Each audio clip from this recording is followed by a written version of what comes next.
Can we pour one out for Damrod? No. No. I'd rather not. Not really.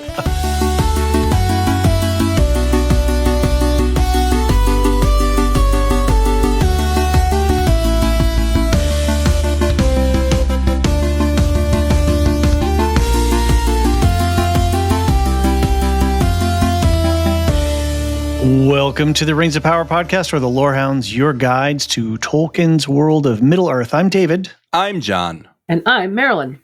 This is our coverage for Prime Video's original series, The Lord of the Rings of Power, Season 2, Episode 7.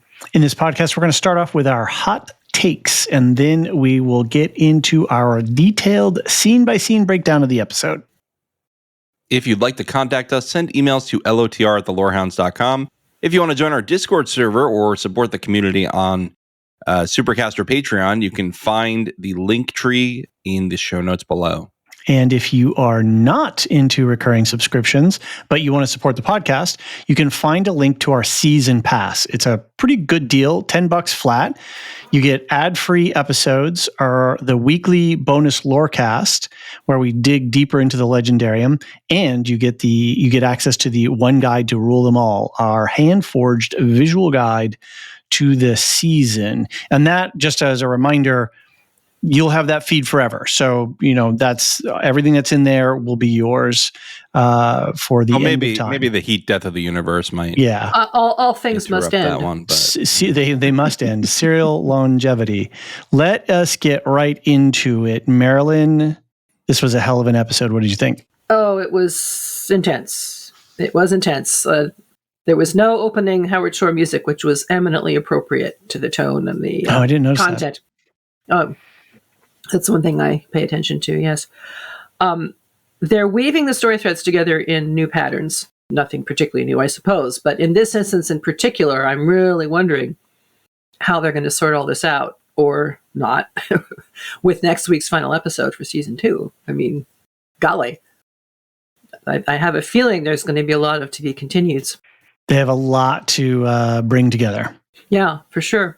I also wanted to mention something that I almost missed from the previous episode, which is... Oh, we'll save that for a second. We're just doing our hot takes for now. Okay, yeah. Okay. Yeah, it's... there's plenty of things I kind of glanced away from on screen. There's certain interaction between two particular characters, which is almost sick-making in some respects, particularly if one has experienced gaslighting of one's own.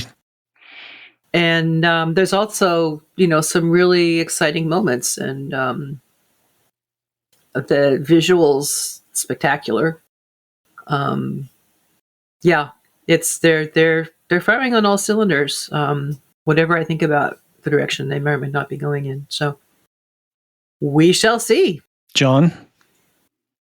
The first time I watched it, I really liked it. I had my one big, are you fucking kidding me moment. I had one, but they're different, and we're going to talk about them. Oh, interesting. It's the arrow for you, right? Yeah, it's the arrow for me. It's for you. It's the... Yes, we know. Okay, I'm going to defend the arrow real quick. Well, no, save it. I'm going to defend it real quick because I can't let the slander go on. I don't know which arrow. If you played Shadow of Mordor and Shadow of War, that's like a tactic you use to invade orc camps, and I love that it's in the show. Oh, that's an interesting little wink and a nod. Now. I feel like somebody played that game and was like, we should put that in the show. That's cool. I like that. Okay, that respect. I like that. I thought, the first time I watched it, I came away and I was like, well, that was basically just one big battle. And then I said to you today, should we just do character by character? Because it's really just one big battle. And you were like, it's not really just one big battle. And I go back and I watch it again to recap it. I was like, oh, there's a lot in here that isn't battle. That's right. It also makes me think this is going to go down as the battle episode, right? Like no matter what's in here, no matter what, this is just going to be the battle episode. I actually forgot a couple of things that happened. Yeah, me too, until I wrote it down. Because the battle is the curtain for the whole episode. It's the boundaried space of the episode. It's our safe zone we keep returning to. Is the battle, is well, we keep returning to it anyway. I'm not sure it's a safe zone by any matter of means. Well, anyway, I think really, really great episode. And I actually softened on my criticism the second time. Okay. I actually was convinced it was fine writing. I don't love it. I wish they didn't do it, but I was more convinced of it the second time. Okay. I think yes. Anyway, David, your thoughts? I was blown away by this episode on multiple levels. On one level, I was really surprised at how gritty they were really willing to take the storyline and literally bring us down into the mud. Mm-hmm. This has been high fantasy and a little bit of political intrigue and a lot of character development to stuff. And then they just took this one right down to, well, actually, I want to say it a little bit differently. High fantasy, where things are up here, and we're talking about the fate of the world, and it's all very important and stuff, and we're very important people in this very important world. And then they come back down, and then they're just slugging it out. It's dark, it's gritty, it's brutal, and I just loved that range of going from high fantasy to just really brutal and gritty, and the stakes, and there are costs that have to be paid. Yeah. A couple of just side notes that I wanted to mention just really quickly in general. I've heard some people grumbling, this is too much Jackson in our movies and stuff like that. And I just wanted to, one of the things that I kind of like about this is that, and we've talked about this show and is walking a whole bunch of, show isn't just for Tolkien, book people. And this show isn't just for Jackson. This isn't just for superficial fans. This show is for a whole lot of people. And I think they're doing a really good job of balancing the visual styles of what we've already had and making a seamless world. So no matter what your entry point is, you can follow this story. And there's some continuity across productions. I think that's really good. Mm-hmm. And I also kind of am a little bit surprised. There's obviously the crazy people out on the internet who they'll burn anything down because they can burn it down, whatever. But for everyone else, I would just remember, the Tom Shippey test, which is, what did the showrunners have to do to get a visual adaptation onto the screen? And did that test is, do we have the message of the intent of the author, but it got changed form? That's fine. Did we meet what the author was trying to intend? And I know for some people, there's some things that they like and some things that they don't like, but does it work ultimately to tell the story? Not on a mechanical piece by mechanical piece level, but on the whole. And I have to say, this show is doing that, right? Mm-hmm. And I get criticism and personal takes and, I like this and I don't like, but by and large, I think these guys are doing an okay job. And it's a show, a season of television takes time to grow. And I think coming to this episode, the trajectory of growth is tremendous. That they can go kind of high fantasy stuff and a little bit of D&D, we're going to fight some wraiths and, we're going to dig some mines, to then this kind of battle with this kind of choreography, with this kind of stakes involved, I think is showing a lot of command of the material and maturity. The showrunners are on their own arc. And I think I'm seeing an upward trajectory. Marilyn, you wanted to chime in on something? Yeah, it's something I posted in one of the Discords somewhere, mm-hmm. that it's important to remember that the Second Age material that we have is far more analytic than it is a novel. Right. Or a set of stories. So we have specific points, a list of events, if you will. This happened, and then this happened, and then this happened. But there's not always a lot of connective tissue. Okay. Or filling out. And so in some respects, this is actually a more difficult task to bring to the screen. That's a good point. Than The Lord of the Rings or The Hobbit, because they're complete stories. You have, you don't have to. You can take the bricks apart and restack them in different ways. You can take dialogue straight up from it, right? Exactly. And they will, even if it's not in there. And they do that too here. But the other thing I wanted to point out is you were distinguishing between high fantasy and the gritty. Well, the Second Age is gritty.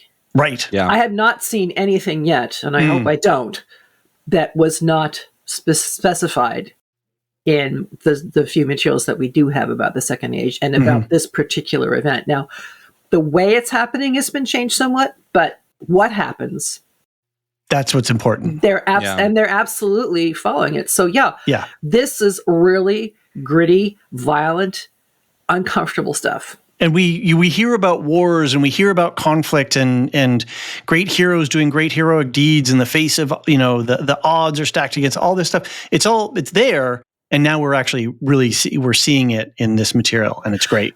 And we are going to be talking about that, the whole idea of what is heroic courage. Yeah. And the is our lore cast being surrounded as our lore cast. Okay, excellent. So, I think that'll be a perfect topic. That's really cool. You will see David, instances of it throughout this episode. Yeah. David, I wanted to, you really brought something up from the depths of my mind. I don't know. I was it the watcher in the water? I actually, this one's called supper. I like that you bring up high fantasy, because to me, high fantasy, if done right, does show personal stakes and does show more on the ground stuff. The only thing that makes it high is that the overarching plot is about the fate of the world. Mm-hmm. So like Game of Thrones is still high fantasy because you have the threat of the White Walkers that could wipe out humanity, right? Like, that's still high fantasy to me. I think there's many subgenres within high fantasy at this point. I think it's a pretty broad thing now. But the thing that really piqued my interest was where you're talking about how they're really doing a good job bringing people in this season. And I think it's not that they're diverging from the lore more, because I actually think they're closer to the lore this season in many respects. I think you're right. Yeah. But I think the problem was in season 1, at some points, they did a good job portraying what Tolkien put on the page. And at other points, they did a poorer job portraying what Tolkien put on the page. Mm. At very few times did they do a good job putting together a coherent TV show. You know what I mean, though? Like, they weren't making a TV show. They were making a TV play about the works of J.R.R. Tolkien. Mm. And this season is a TV show. Feels TV, doesn't it? Yeah. I'm going to go out here. I've been talking to my wife about what I'm going to pick for my top 10 of the year. Mm-hmm. At this point, unless they royally screw up the finale, I'm putting this above House of the Dragon season 2. Mm. Wow. I think it's operating at a higher level. You heard it here first, folks. I think the dialogue is a little bit sharper in House of the Dragon, but dialogue does not make a show. Mm-hmm. And I think that this season feels more consequential to this show and this universe than that season did. Well, it absolutely is, because this is the crux of the Second Age, is the forging of the rings, and that's what we're seeing. So it makes perfect sense. And this show did something that House of the Dragon didn't do. It gave us a big battle.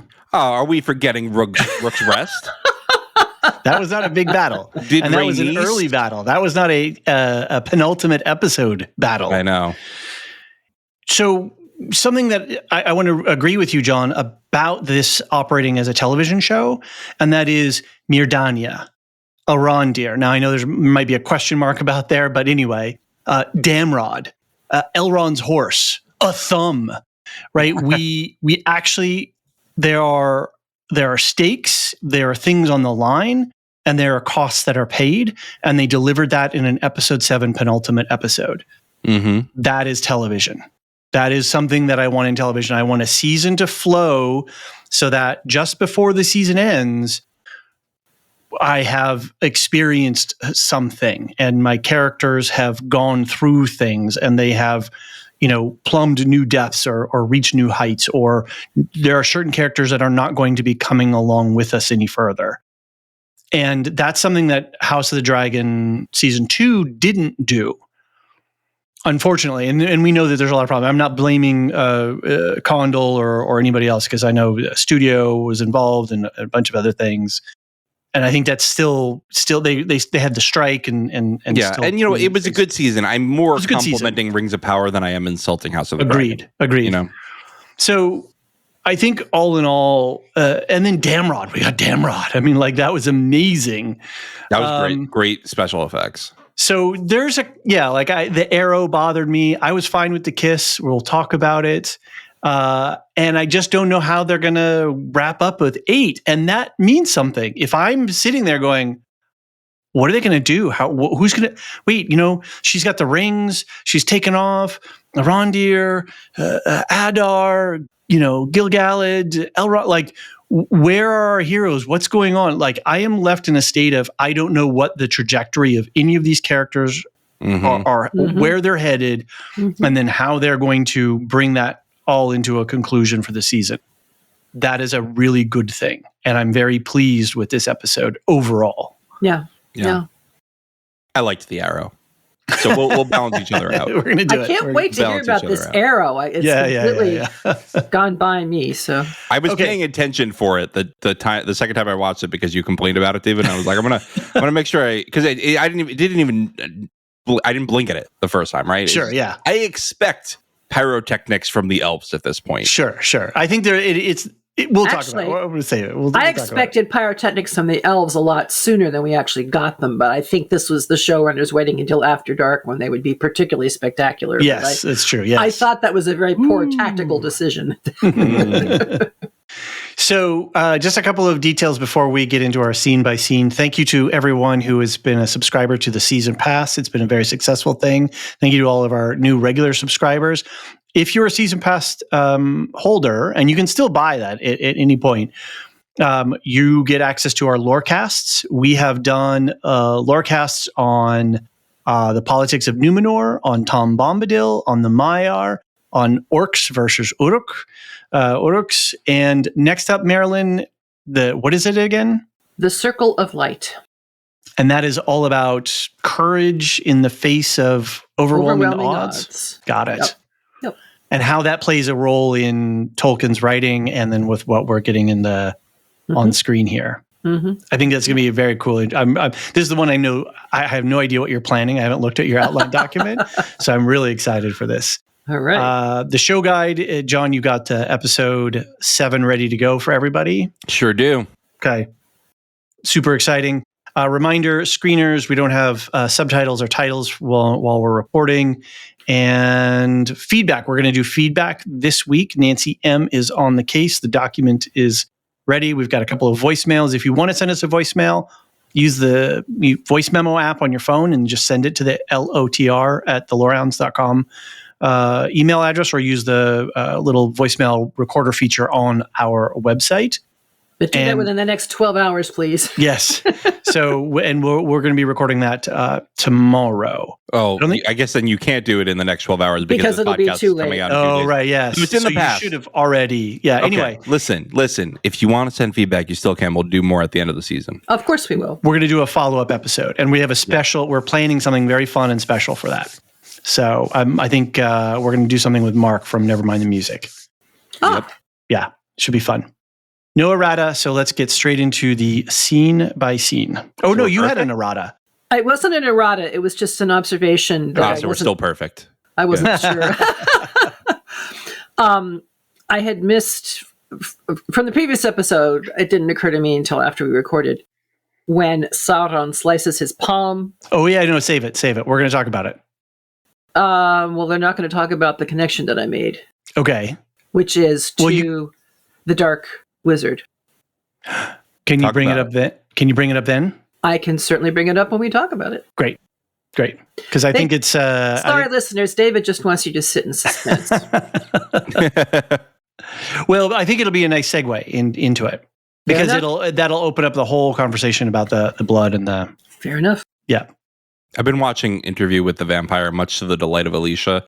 And so now I can't talk about blood without bringing up my favorite vampires who just yell at each other for a century. John, want to lead us through to the to Eregion, to the Promised Land? 9 rings for mortal men is where we start. Celebrimbor forges the 9 rings of men using the quote mithril given to him by Sauron before noticing the pattern of a mouse going across the floor and a mistake in the illusory hammer of Feanor. Anatar asks when the rings of men will be ready, and Celebrimbor answers a few more days for perfection. Sauron laments that their time together is coming to an end and walks out into a besieged Eregion. So I wasn't really clear what they were doing with the whole hammer thing. The supposed hammer of Feanor, has Sauron already copped the real one, or what? To me, what happened was it could have been the real one, or it could have been a fake. But the whole point was it needed to be like clean and pristine and like ready to go. And Sauron, distracted by the war, his illusion is starting to slip. So Celebrimbor is noticing imperfections. Fine. There was a missing jewel. No, I caught that. But then he looks back down at it, and in the middle of a sentence, it's there again. Right. Yeah. I didn't think that what he was looking at looked like what we saw in season 1 somehow. It looked different to me. It had leather wrapped around it. I mean, maybe that was what he did when he decided he was actually going to use it. But yeah, you got to, you got to protect. You got your PPE, right? You got to make sure that you're all prepared. So maybe we should talk about the hand and the mithril and the blood and all that now, because we missed the mithril, and that we last episode we missed him cutting his hand. And then later giving the jar of crushed mithril. Yeah. And we missed that connection. And then we also missed the mouse. Right. Because there was a mouse in the last episode as well. And these are all these, things that Sauron are up to. The thing for me, I made the connection that when he cut his palm, it was to do some kind of mega magic. And I assumed that was only, putting Celebrimbor in the beautiful bubble so that when the world is still, his ideas can flow freely, as he said. Right. Some blood magic. But at the time, I wish I had made the connection that, of course, this is exactly what happens with the Dark Wizard in Hrun. Oh, with the White Wings. With the White Wings. Yes. He has one of the acolytes cut their palm. Right. In order to bruise the blood to bring one of the White Wings back in embodied form. And so there's a really powerful connection between Sauron and the Dark Wizard. Right. Because the 3 White Wings in the first season were looking for Sauron's return and had been sent out to find him and had all this information. So it definitely, to my mind, implies that at some point Sauron was in Hrun working with the Dark Wizard. Interesting. Okay. Interesting. Because otherwise, why would they be dedicated to Sauron? Why would they have learned all this magic? Mm-hmm. Good question. Although Sauron was the second most famous villain in Middle Earth for the First Age, right? I mean, there is cause for him to have notoriety and infamy.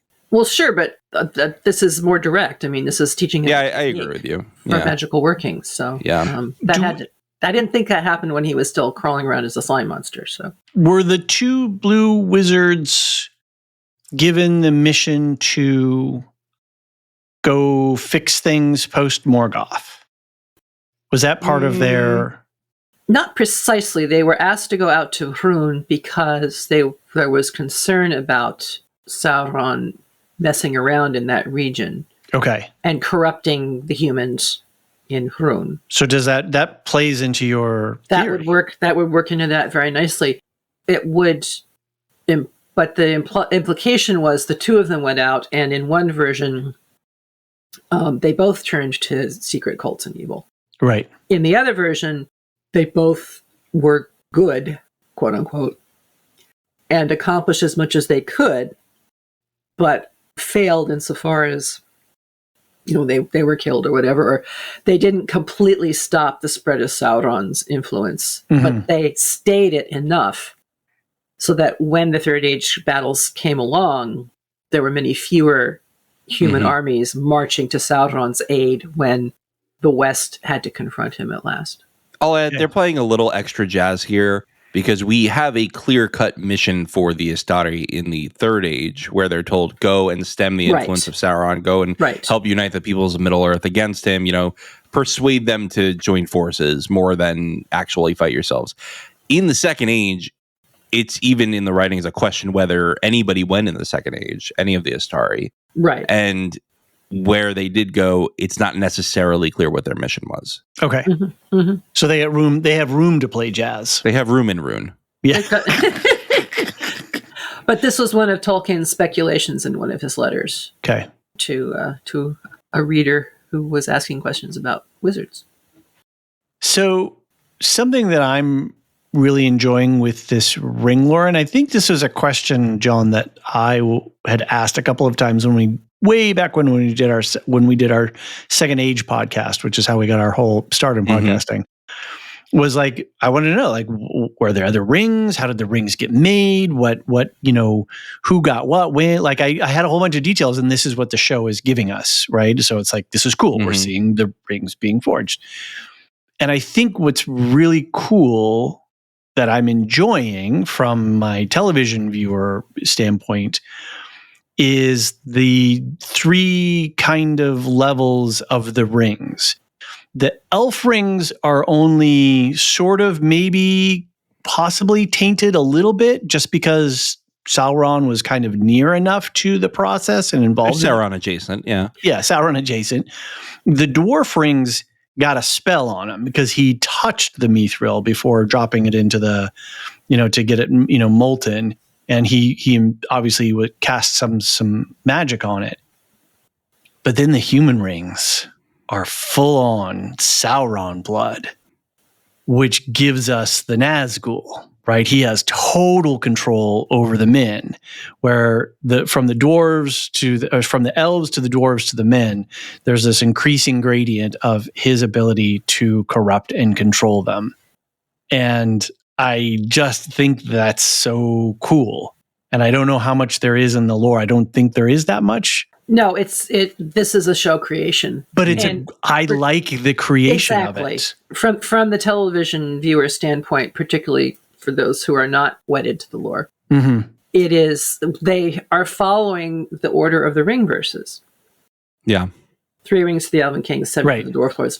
So that seems to have been their frame. In the lore, it was just a whole bunch of rings that the Elven smiths had made. Mm-hmm. As essays in the craft, as Tolkien puts it. So there just happened to be that many rings that had not been taken away or destroyed or whatever. And so Sauron just scooped the lot and then distributed them on his own amongst, various dwarves and various humans. Okay. Yeah, they've also really... they've really implicated Celebrimbor a lot more than he is in the lore. Absolutely. The only rings that Celebrimbor forges in the lore are the elven rings. The 3 elven rings. He forges them apart from Sauron, which is why they were so uncorrupted. And those are after all the other rings are made. Exactly. And when Sauron realizes this has happened, that he's furious because he's like, this guy used my ring lore to make private rings. Mm-hmm. And so I also, to me, there were many other rings. There were a lot of draft rings, right? Exactly. In Eregion. And so when Bilbo finds the ring, the One Ring, Gandalf's not immediately concerned because he says, I don't remember if he says it in The Hobbit or Lord of the Rings, where he goes, there were many magic rings. Yes, exactly. Right? Yes. Exactly. And all of them, to my mind, perilous for mortals. Right. So he's concerned, but he's like, it's mild concerns for the wizard of my kind. And you kind of have to have that from the Lord of the Rings perspective, because otherwise Gandalf would be incredibly culpable for not going right away and saying, holy cow, we got to take care of this Well, in fairness, he did go to Saruman, right? And Saruman was like, it's fine. But that was 20, 30, 50 years after. So fair enough. So I don't wonder, this is my headcanon, that part of the pitch that Payne and McKay made to the estate and to Amazon was, we're going to fill this part out and we're going to level, the elves, the dwarves, and the men are going to have these different effects of Sauron, in their forging. Mm-hmm. I like this show creation. I think it's cool. They played it out well on screen, given the way that the circumstances of when and how the rings were being forged, and how Halbrand was trying to get in, and then he comes back as Anatar and all of that. I really liked. This is sort of my headcanon. This is what sold the estate on giving the green light. This particular aspect, that the men got blood, the dwarves got a spell, and the elves were just sort of adjacent. Oh, could be. It could be. It is. It's entirely just sort of my own little tinfoil hat world, but sure. I love what it. What I really liked about this scene is, for all the horror of it and the artificiality of it, we do get to see Celebrimbor as a creator in an undisturbed sense. Mm-hmm. And he is in an environment in which he can reach the epitome of his own capacity as a creator. And his line where he says, when the world is still, the ideas flow freely. My work is to let them share the secrets of their song, which tied me right back to, of course, the Song of Iluvatar and the founding. And, in a quote unquote perfect world where he wasn't the Lord of Eregion necessarily, and didn't have to deal with all this other stuff and could just simply focus on his craft, he can create things that are as close to perfect as one can be in this world. And it was lovely to see, but it also, in some respects, is more elvish to me. I've had a hard time with this series because it's very, very hard to create elven characters that are elvish in their culture that aren't really human as well. And of course, we are human, we relate to human beings, so they are going to slide more towards the human end of the scale. But in this one instance, I feel as though I saw the greatest elven craftsperson of all time at the height of his power. And I found it very touching, even if it was, quote unquote, artificially brought about. I'll just say that Gil-galad wandering into the battle felt pretty aloof elf to me. Well, you know what? He was part of the charge, John. I'm not sure you caught that. I know I'm messing with you. Okay. I'm just joking because Gil-galad is always like, I'm the High King. Yes. Well, we'll talk about that more in the Lorecast. The that line too of letting things sing, it also makes me think about, you hear artisan, artists, writers, musicians, when they're talking about their craft, how sometimes they're a conduit for a creation. Right, exactly. And, that the shape of the statue is already in the stone and you just have to, you're cutting it away, or the song I woke up and I wrote down the lyrics and that was the song. And I don't know where it came from. I don't know how I got there. Just, of just being this, this intermediary for it. And so, him hearing the song that's embedded in them kind of reminded me of that same ethos. All right. Well, we spent 15 minutes on this scene, so we should probably. I was just thinking about keep going on. Can I just say that if there's an Onatar out there who would like to create some peace in my world, so I can just focus on podcasting and creating cool podcasting projects, I'll sell my soul. It's fine. Yeah, but will you give up a thumb? Sure. Yeah. I don't need a thumb to record. Oh dear. What could represent the perfection of Valinor but 3 random people talking about the Lord of the Rings?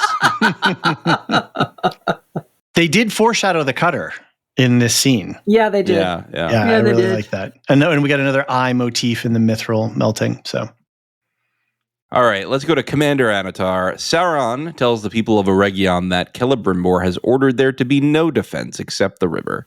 He confides in Mirdania that Celebrimbor has lost his mind and she offers her assistance. He tells her she will be rewarded just before the orcs begin to fire at the mountain to dam the river. The elves prepare for a ground assault. Celebrimbor draws a mark on a candle. What orders from Mordor, my lord? Nice little Jackson line. I want to know how Adar got so familiar with the makeup of Ostenethil. I don't get you. How did he know the...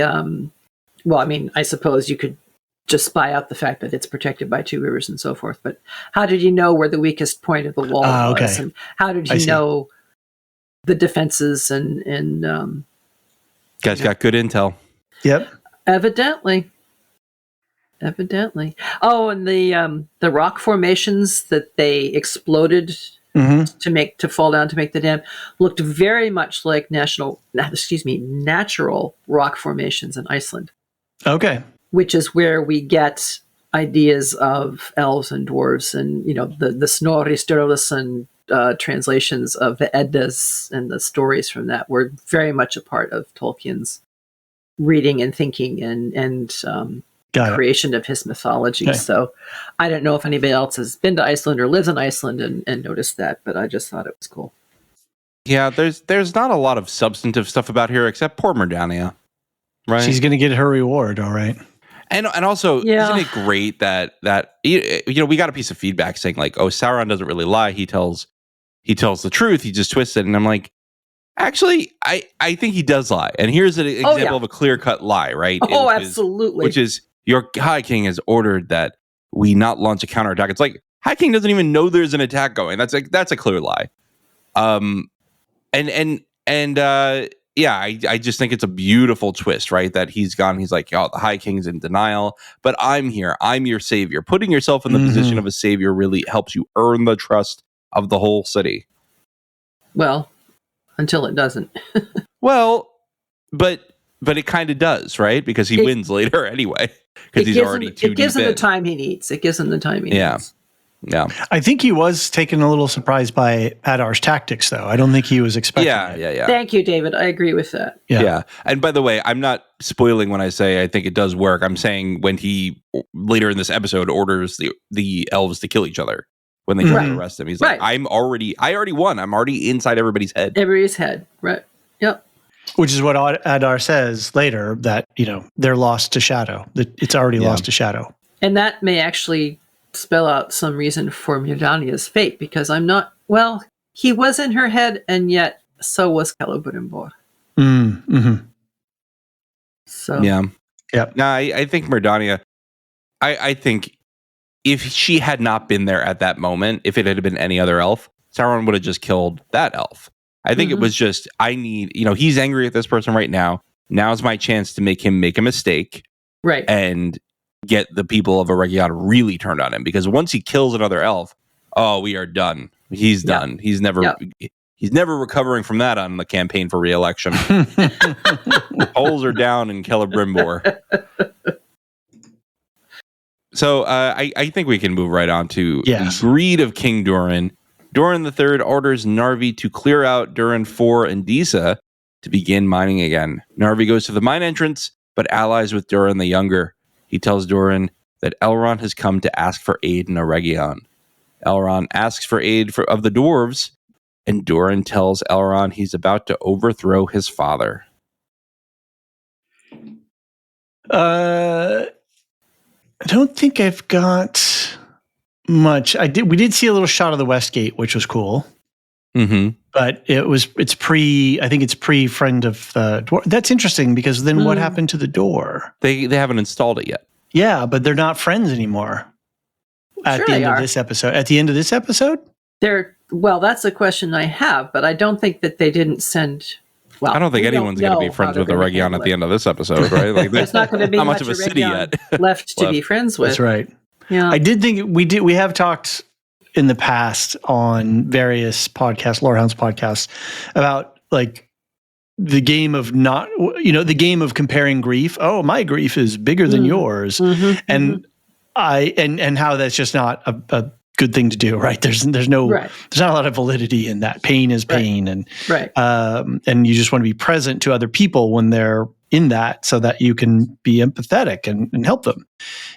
But I kind of like that with Elrond and Durin, that it's part of their little game with each other and their sort of one-upmanships. In season 1, they had the stone breaking contest, and who's tougher and that kind of stuff. On the fact that, I'm going to be overthrowing my father. I don't know. What do you got? He's like, I don't know. The fate of elves is on the line. I don't know. Is that how does that weigh against, So I thought it was cute that the way that they played it, it fit for their characters and their interaction and histories together.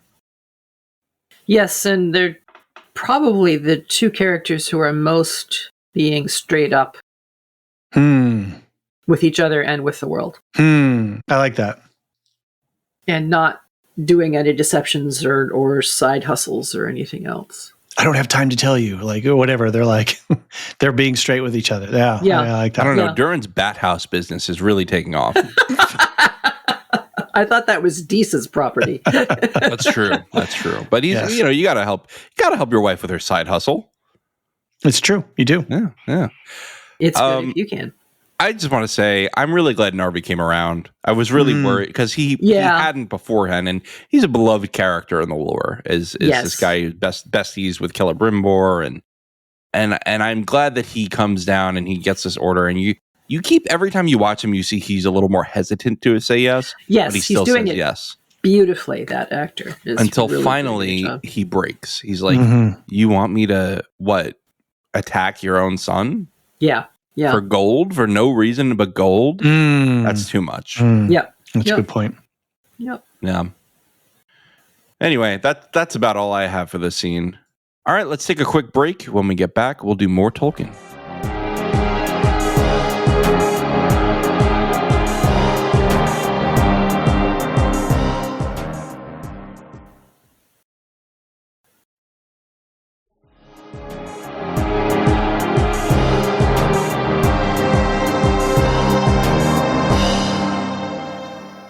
And we're back with Celebrimbor, who breaks through. The orcs begin to attack the walls of Eregion as Celebrimbor sits in his office and shows Sauron the patterns indicating he is in an illusion. Anatar says he gave Celebrimbor the peace he sought, but the elf sees through it. Sauron lets his mask slip and demands the 9 rings.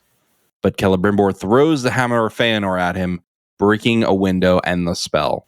He walks out to see his city in ruins and himself disheveled. Celebrimbor weeps in his ruined workshop and trips into the bottle of Mithril, which was really the blood of Sauron. Celebrimbor understands who Anatar really is. So I got there's a whole bunch of shows that are around or we're watching right now. Agatha, for one, I just finished WandaVision. I never finished it before the first time, so I finally got up on it. Or Westworld, and these characters that are in these loops, or the Matrix. Obviously, is a very matrixy thing. But I am really pleased with the way that they set all of that up, gave us the clues, and then when it's revealed, you're like, oh man, I can't believe I missed that. It was the candle, the mouse, everything. It was just really, really nicely done. Well, if Celebrimbor missed it, I'm not sure why I thought I shouldn't have. I think Marilyn will be pleased to hear this, but I just finished rewatching Mrs. Davis because my wife wanted to watch it finally. Okay. Yay. And there's a line in there that I think really applies to how Sauron thinks being kind goes. The main character says to Mrs. Davis, Simone says to Mrs. Davis, it's not your fault. You were programmed to satisfy, not to care. Right. And I just think of it like Sauron is satisfying Celebrimbor without caring for him, right? He's giving him this illusion of peace, but it's not real, and it's not empathetic, and it's not what he really needs. It's what he wants. Because Sauron wants something. Right. Well, and I don't know that deception is ever caring. I mean, you may deceive yourself into thinking, well, I'm protecting this person. Right. But it did temporarily satisfy Celebrimbor, right? And so that's why, Mrs. Davis is a different thing because it doesn't have like the evil intent to dominate the world. But I just think it's really interesting to think about this distinction between caring and satisfaction because that really gets into Sauron's whole thing. He goes into a whole thing later on about like the differences between him and Morgoth. Yeah, that was I think that gets right down to it, right? Like, yeah, he does have on its face, it looks like a better idea for the world than Morgoth does. But in the end, his idea of peace is really just, I think, the same thing as the distinction between satisfaction and caring is that his peace is without empathy, his peace is without feeling, his peace is without love. And without any regard for free will, of course. Right. Well, and Celebrimbor says, whatever you have done to me, it is no gift. And when confronted, he says, you asked and I gave it, but I gave you what you wanted. Exactly. That's where this came into me, right? Like, that's the deceiver again. Davis. Exactly. Yeah. No emissary of the Valar would do this, right? So again, right? Acting without benevolence. And you can see Sauron's rage because he would like to be considered one of the Maiar. He would like it's the same thing as like the fallen angel trope, right? Like Sure. he's bitter he's not accepted as part of the pantheon. He would rather not be adversarial with them. He'd rather them just leave Middle Earth to him. Right. Let me get on with my wise plan for everybody's life. Cool. I like that they used Feanor's hammer as the thing that breaks the spell. That is interesting, isn't it? Yeah. And I don't. That brings up a question of whether it was an illusionary hammer or a real one. Well, as I said, I really don't remember that it looked like that in season 1 when we first see it. I don't think there were any gems on it. I just don't remember that. Maybe I just wasn't looking closely. So, listeners, write in. And you know that Feanor is sitting in the halls of Mandos hearing about this, and he's like, my dipshit grandson is falling for that guy? Yeah. Well, he's can pissed. Talk, right? Pots and kettles there. He scratched my hammer. I was asking myself earlier, why doesn't Sauron just stop the destruction? And then, of course, I realized the probable answer is because he wants Eregion destroyed. Yeah. And he wants the means of the creation of the rings destroyed. Right. So that nobody else can or figure it out or make other ones or, roll back up the clues on that. So well, somehow I doubt that Sauron is going to leave any of his own blood behind there for future remaking ventures anyway. So that's not a problem. Yeah, I mean, the whole premise of the Shadow of Mordor games is that Celebrimbor comes back as a wraith and teams up with a man who's kept from death. And in the second game, he's like, we got to make a new ring so we can combat Sauron. And I'm like, first of all, many, many, many lore issues with that. But putting that aside, that's why Sauron doesn't want Eregion around anymore, right? He does not want someone to come up with another ring or set of rings that could possibly combat him and his forces. But if Celebrimbor is the only source of the information that is needed to do this, if he's no longer around, it kind of doesn't matter. Well, but the other elves were helping, right? Like you could make an argument that the other smiths, like maybe if he executed all the smiths, it would be okay. But you can make an argument that the other smiths have enough knowledge. Somehow, I don't think there's going to be any living smiths left at the end of this. I would agree with that season. If not, I mean, just make the whole thing murky and opaque, and make it hard for anyone to ever follow back up with exactly how or what. Sure. Except for him, and then he gets to skulk off to Mordor and make his one last final ring because he's learned so much from Celebrimbor. Well, this is what one wonders. Was he observing Celebrimbor the whole time, and did he finally learn the one thing that he needed to learn from him? I think so. I think. Yeah. We'll see. This is my prediction. Oh yes. And I've not watched the final episode. Neither have I. I've only watched part of it. Okay, so you only had half the cookie. You don't get to weigh in. I could not leave the end of gotcha without watching something just to kind of calm me down. So here's my prediction: is that the final scene of the season will be Sauron forging the One Ring with Feanor's hammer. Oh, I like that. Points wagered. Bet recorded. I have no information on that topic, so I feel free to weigh in and say that's a very interesting idea. I like it. I think it'd be a cool shot, right? It could well be. So let's go on, I think, to Mirdania's reward. So sad. Celebrimbor goes outside to find Mirdania and tell her he's being manipulated by Sauron. He declares Anatar to be Sauron and orders him arrested, but the elves side with Anatar and treat Celebrimbor as insane. He tells them to check Sauron's wound for black blood, but he raises his hand to show it red. When Mirdania tries to help Celebrimbor to his chambers, Anatar causes Celebrimbor to push her off the wall into the orcs, who kill her. Anatar tells Celebrimbor if he gives him the 9, he'll spare the city and create a new peace. Perfect and lasting.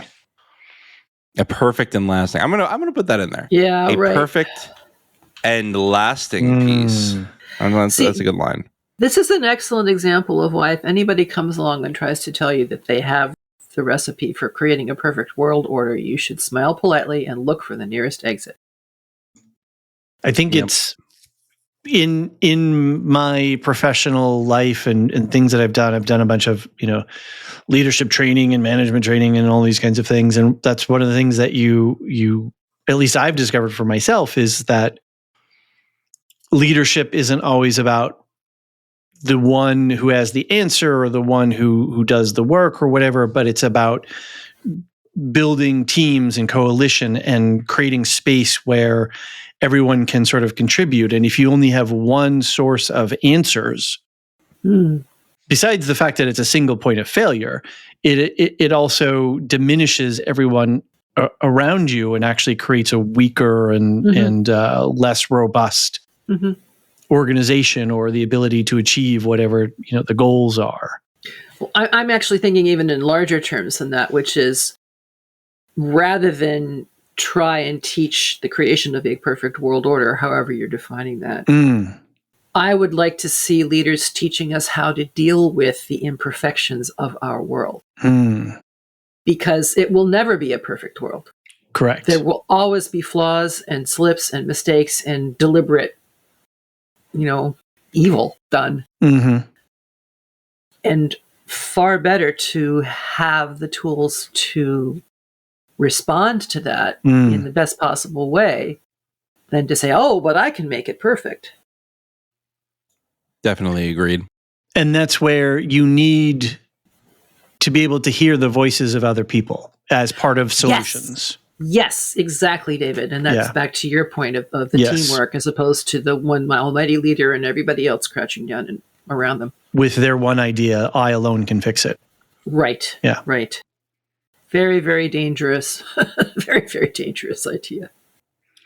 So, pour one out for Mirdania. Bye, Mirdania. She looked, too lovely and pure and innocent to survive long in this particular milieu. I'm sorry for Mirdania, but I'm glad. This is terrible. This sounds terrible. I'm glad they killed off a character because it actually makes the show meaningful. It actually actually elevates the thing, that they're willing to bump characters off like that. Yeah, this was an entirely show creation, and I'm totally fine with that. Look, the Second Age is filled with death of canon characters too. Yes, it is. And you have a loss that is not simply one of, half a dozen elvish troops. Right. Yeah, they're not just red shirts. You have a loss of a character who we have known, who we have, had perhaps sympathy or empathy with. Yeah. Yeah.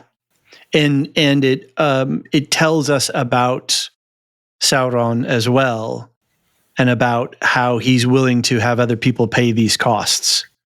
Well, and the horror of having Celebrimbor believe that he led to Mirdania's death. Even worse, right? I'm getting a little uncomfortable with the level of knowledge of evil that the showrunners have. It's like, all right, who did you grow up with? And to think that, the in her mind, the last thing is, poor Celebrimbor who is, raging about the ruby and the mouse, right? But the ruby and the mouse. And, And then the next thing she knows, she's at the bottom of a wall, Surrounded by orcs. Yeah. At least they kill her quickly. That's true. That was my first thought. Yeah.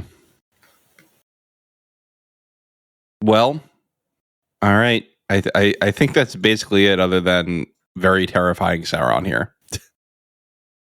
And it only gets worse. Yep. All right. So standoff between elf and orc is next. As Mirdania dies, the elves of Lindon arrive on horseback, ready to fight. Before they can attack, Adar reveals Galadriel caged. Adar and Elrond parley, and Adar asks for the rings to defeat Sauron in exchange for Galadriel. Adar tells Elrond he will lose, and Elrond mocks Adar's careless treatments of the lives of his children. Adar tells Elrond he will bring Galadriel's head to the battlefield, and Elrond says goodbye to her by kissing her. On the way out, Elrond shares with another elf. I think was the name Borahir? Borahir, yeah. Borahir. Yeah, I was gonna check with the X-ray once the episode actually comes out, but Elrond shares with Boromir. It sounds like again, we could be wrong because no subtitles. That Durin IV is coming with a dwarvish army, and he sends the soldier there to check on him. A lot here. Yes, the second watch, I recognize the little poison pill that Elrond dropped into the otherwise supposedly still in happy waters of the orcs and their father. Oh yeah, I got that right away. I was the minute he was like, "Are they okay with it?" And you see the orcs like, "Huh?" Yeah. He kind of tilts his chin a little bit. I would not be at all surprised if Daddy Orc winds up killing Adar, or at it least would be fitting, wouldn't it? Bringing him down sufficiently so that someone else will kill him. Is that orc in the show guide? Because he is named. He has a name. I just don't know what it is. I'll add him when the X-ray comes out. Okay, sounds good. Because everyone knows who Daddy Orc is. So, should we talk about the kiss? Can I quote the killers? Okay. It was only a kiss. It was only a kiss. Mr. Brightside? Yeah. No, the millennials right now. Millennials, yeah. All the millennials it's in their head right now. I'm in your head, you millennials. You have your thing. And I think Nevermind the Music they got to do Mr. Brightside eventually because it's, they're millennials. And I think it's the millennial anthem, I think. So what was your beef with the kiss? My beef was that being asked, like we're putting was underlined. We have said we're going to spoil the Lord of the Rings, the trilogy of the Lord of the Rings, where it doesn't reference the Second Age. And so I just want to say fact now. If you really, really, really don't want it, fast forward like 2 minutes. But otherwise, I don't want you writing in. Okay, so Elrond marries Galadriel's daughter, and then has a child with her who becomes Arwen. And I hate that he just kissed his mother-in-law. I just hated it. I hated that. I thought it was. I thought Tolkien would have been horrified. Not if he realized that this was the only way he could get close enough to her to slip her a lockpick. But was it? What if he just gave her a hug? He had to put it in her hands in such a way that she could palm it immediately. I don't buy it. Anyway, I think it shocked the orcs enough that they weren't looking directly at him too, so that helped. So what saved it for me on second watch was I noticed he says right before he kisses her, he goes, "Forgive me," and you're like, okay, yeah, that's good writing because the orcs will read it as levels. Forgive me for sacrificing you, but he's saying forgive me for kissing you. Yep, and I think that was good. That was good. I did enjoy that part. And so it grew on me on second watch. I'm not going to complain about it anymore. This will not be a pyroclastic flow. Everyone calm down. Everyone put down. Our hearts bigger than our feet. Yes. Everyone put down your emails to me. I'm not gonna keep. Just don't add you can still write in. You can still write in, but it's okay. See, it's okay. I'm not going to yell about this anymore. And then the look that she shoots him after they kiss, she's like, dude, like that was weird. That was weird. Well, she has it. I thought it was like, oh, that was good shit. Like you really nailed that handoff. Yeah, and that was in there too. That was absolutely sly, man. Yeah, it was all there. It really was. Was. So, and for me, when it happened, I was like, oh, there's going to be some people who are going to, flip their wigs a little bit. And I wasn't thinking of you, John, but I'm just thinking, it'll be interesting to see how the internet reacts to that particular scene. But for me, it was like, it's a perfectly legit ruse de guerre. The stakes are high. You're one of your best friends and one of your most important generals is chained up in the enemy camp. There's a siege engine tearing apart the walls of Eregion, et cetera, et cetera, et cetera. And he's just I got to get this key into her palm. And I think, like you said, Marilyn, I got to get him to look the other way while I do it. He rolled a natural 20 on his sleight of hand roll after rolling pretty high on his persuasion roll as well. So, he did his job. And I thought it was straight up legit. And Yeah, it'll be interesting to see how the fandom reacts. I don't know if I can say this or not, so if I can't, go ahead and cut it out. But I inadvertently saw that this was the first thing on the list of things that we were absolutely not to spoil before. Oh, I did too. I did too. So I was. So I was prepared for it. I actually kind of forgot about it though, because I saw that like. Evidently you did, ago. or you wouldn't have been particularly hot in the collar about it. I saw it weeks ago because they gave us like episodes 4 through 7 at the same time. I think it was. Yes. And so I accidentally saw that when I was like glancing at it, and then I stopped reading it because I was like, I'm just going to spoil myself for other things. Right. So I'm just not going to read it anymore. I don't usually read them either. But they give us a list with the screeners like, do not tell anyone. Which I don't know why they give us the list because we're not supposed to talk about it anyway. But they're like, absolutely extra. Don't spoil these things. I think it's for they thought big, it was important. I think it's for the bigger season reviewers, the Vanity Fairs. Oh, yeah, okay. that's probably right. If you because write they can talk about it, but they can't talk about the specific things. Yeah, right. I also thought there was multi-layers going on here when Elrond said, I would have to be really stupid if I had brought the ring with me. Oops. I think that was kind of an attempt at a deflection. And oh, by the way, I think Adar was only asking for one ring, not for all the rings. Right, yeah. Okay. He was just trying to get one. Yeah, because that was the only one that he knew of for certain. Because Galadriel blabbed. I mean, let's be honest about that. Yeah, seriously. The way she said it in the last episode is very like. So I'm not sure. I'm not sure who made the bigger mistake, Galadriel or Elrond. But whatever. Why not both? Why not both? Although I guess the flip side of that is, well, where is it? Actually, I know exactly where he should have left it, and that's with Círdan. Yeah, right. Yeah, but he probably just felt he didn't have time. Yeah, to get all the way to the Grey Havens and then back to Aragon. I don't think you can do that. Although, given their sort of jazz hands about distances, maybe that wouldn't have to have been a problem. The rings do teleportation. Sorry, just kidding. Not in my Tolkien universe. Well, they didn't do healing last week either, so it's fair point. It's a little bit jazz handy at this point. So it sounded like Adar knew Elrond's mother.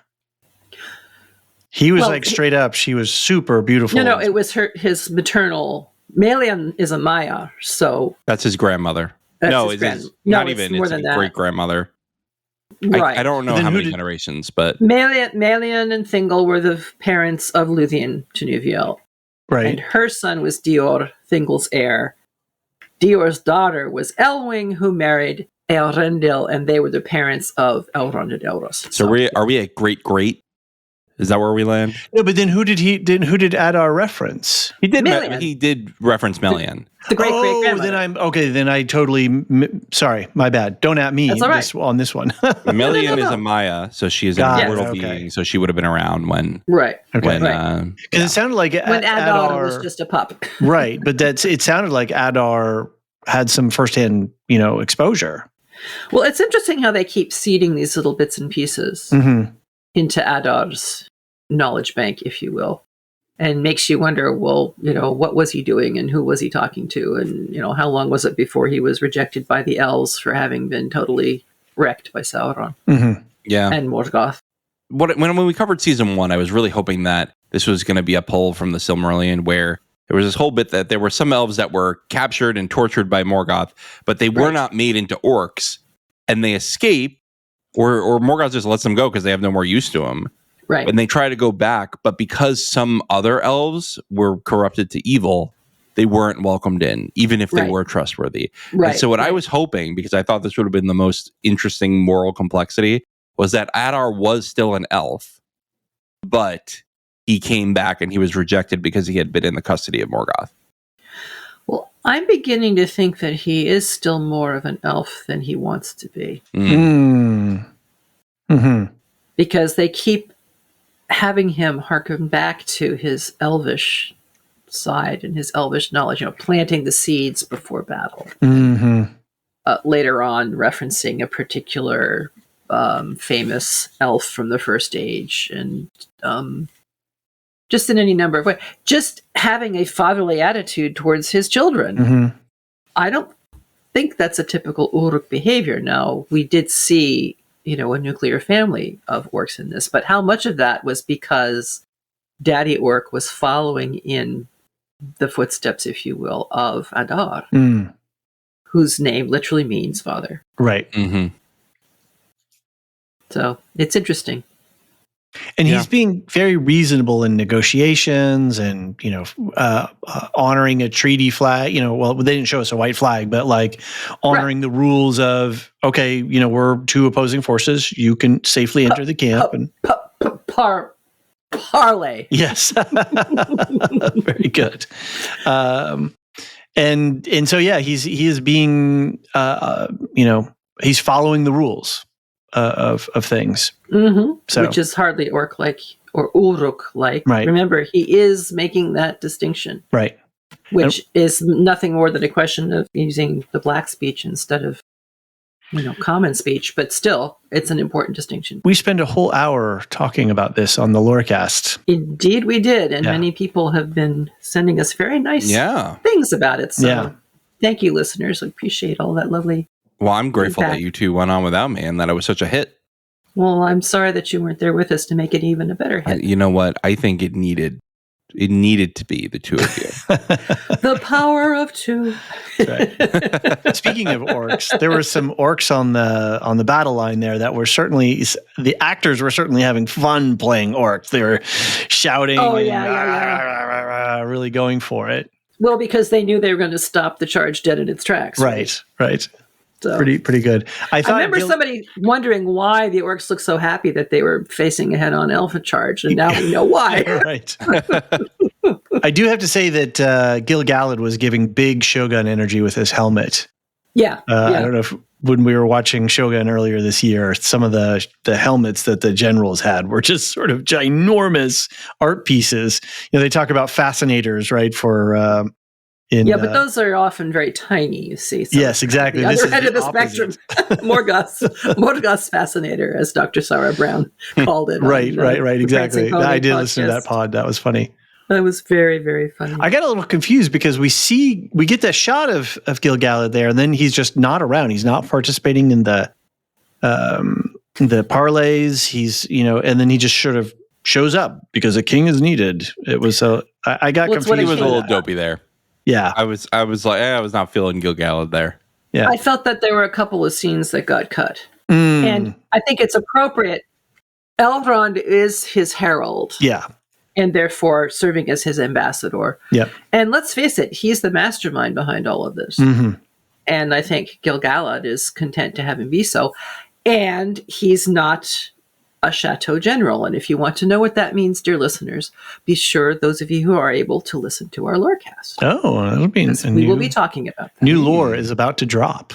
Yes. I love it. Hot off the press. That's right. David, I did. It's going to be a quick one. The Elrond does drop a line. I'm fine with Gil Galad not being there for the negotiations. But there's a great line that Adar drops, something about, well, you're better, your hand would be better with a scroll and than a sword. And he says, you've never seen me wield either. I was like, oh, boom. Smack. Yeah. And it's good. We really are seeing Elrond's development, not only as a strategist and a field commander, as a hardened warrior, but also a skilled negotiator, and balancing and juggling all of these sort of different political and things. Oh no, he's a Gary Stu. I'm just kidding. I don't know what a Gary Stu is. That's a Mary Sue, but when it's a male character. Oh, okay. Got it. So, well, we've certainly seen a lot of his ambassadorial and diplomatic skills. Yeah. This is the first time we've seen him, wielding the sword kind of thing. And I somehow think there had to have been some training sessions back there in Lindon on a regular basis. Sure. Yeah. For all of these elves to be so skilled in things. But I will say on the battle stuff, I don't know how you guys felt about any of it. I'm giving a lot of room for the show to do certain things, like having those big siege engines just outside, to build those things, to transport or build those things is a pretty big undertaking. And so this big elven city doesn't know that there are several legions of orcs building giant trebuchets outside their walls. Okay, fine. Cavalry, like the CGI lineup of the cavalry, it wasn't great. It was fine. And cavalry really shouldn't be running around in forest environments that is, especially heavily armored cavalry, even if they're elven. So there's just a lot of things that are like, this doesn't work. But I'm really fine hand waving it all because ultimately it's serving this story and it's putting our characters into the places and the positions that we want them for their dramatic arcs to occur. Yeah, but let us also remember that we've already been told that the professional soldiers were shipped down to Mordor. Okay, that's a good point. So these are everybody they could cobble together at the last minute. Sure. And do whatever they could with what they had. That's a big army, too, that they cobbled together. Who knew Lyndon had so many people, right? Yeah. No, but that's a good point. That's a lot of horse and it's a lot of heavy armor, and you don't do that. You don't ride cavalry without training. So anyway, whatever. It's all in the world of sort of some hand wavy stuff, and I'm fine with it. But also, I want to say that there have been very few orc sightings for thousands of years at this point, we've been told. Oh, yeah. So it's not like these are practiced. Remember House of the Dragon, where we keep saying like, oh, well, these people haven't seen war. They're not prepared for it. They think it's going to be glorious. And, we don't see that problem with the elves here because they did live through wars because they're so old. But recently, First Age, there's been no reason to have a standing army. There's been no reason to have huge battlements. It's literally just relics of the First Age. Right? That's what they have for armies. So I think it's totally plausible that they're completely unprepared for a full-scale attack like this with the full orcish army. Yeah, that's a good point. Okay. Good point, John. Because they're not warring. These realms of elves are not warring in the Second Age. Any wars between elves happens in the First Age. And those weren't even wars. They were more like skirmishes. And they even have good relations with the dwarves. Yeah. At least in Eregion. Yeah. So, yeah. That's my whole deal. That's my whole deal. Speaking of dwarves. Yeah, let's go there. We have a pre-battle montage, I'm calling it. Durin IV rallies the dwarves of Khazad-dûm to go to war against Sauron the Stoneheart, who stole the 7 smithing secrets from their forebears and is forging rings to enslave the peoples of Middle-earth. Galadriel finds the lockpick Elrond slipped her during the kiss, and Celebrimbor begins his attempts to destroy the 9 rings. The dwarves chant Baruch Khazad as that was they great. ready for battle. I called this Durin's Crispian speech. Yeah. Henry V. Yeah, for sure. It was good, though. It was really good. And it was excellent. The alliteration was stunning. I had that exact line too, John. So if you hadn't said it, I was going to. And also this Baruch Khazad, I always love this because it shows how directly Tolkien tried to link Hebrew to the Dwarvish language. Baruch is, Baruch Hashem. That's something that you say in Jewish prayer quite a lot. Yes. Baruch atah Adonai, this whole thing. And so it means like blessed in Hebrew, blessed in Hebrew. And here we have blessed Khazad-dûm, I guess. Well, actually, I think it's Gimli's line from the Siege at Helm's Deep. Oh, it is. Which is not the first time we've been reminded of the Siege at Helm's Deep. Khazad is dwarf, isn't it? It is. Yeah, so holy dwarf? Is that what he's saying? No, it's axes of the dwarves. Baruch Khazad. Khazad Imenu. So Khazad Imenu, the dwarves are upon you. Baruch Khazad. Axes of the dwarves. Okay. So I guess whether an axe is blessed, it depends entirely upon which end of it you're on. So he used Baruch for axe? I'm pretty sure. Well, that's weird. I don't like it. Listeners read in. I don't like it, Mr. JRR. Count for yourself. Poor translation, Mr. Linguist. I had to go with a Dune comp and long live the fighters of Khazad-dûm, which, Paul rallies his troops, long live the fighters, which has some other historical antecedents as well with the French and Algerian War and stuff. So my only question along this line is, I don't see why Disa is saying that Prince Durin can't take the army with him. Is that later? How is the whole army? No, it's when he's about to leave and they say, no, you can't do that. That's later. Actually, that happens later. Yeah, I'm sorry. Yeah, it's after Daddy Durin goes crazy. Yeah. Oh, okay. Although, do you think that happened, or you think that's an illusion by Sauron? We'll talk about it later. Yeah, I think Talk about when we get there. Yeah, Yeah. for sure. But it was cool to see Khazad-dûm. We've been great visuals of Khazad-dûm all season long. Yeah. And getting us a real sense of how big that population actually is. Yeah. And I like the call and response. Khazad-dûm. It was great. Yeah. They got it going. They really do. Yep. Good work. The battle for Eregion is upon us. Elrond fights his way through an army of orcs in defense of Eregion. The orcs beg Adar to retreat, but he refuses, saying he just loves them too much to allow them to become slaves to Sauron. Great line. Adar finds Galadriel escaped and orders her found. She navigates the orc camp in disguise and observes an orcish funeral, but is almost found out when Arondir rescues her from her pursuers.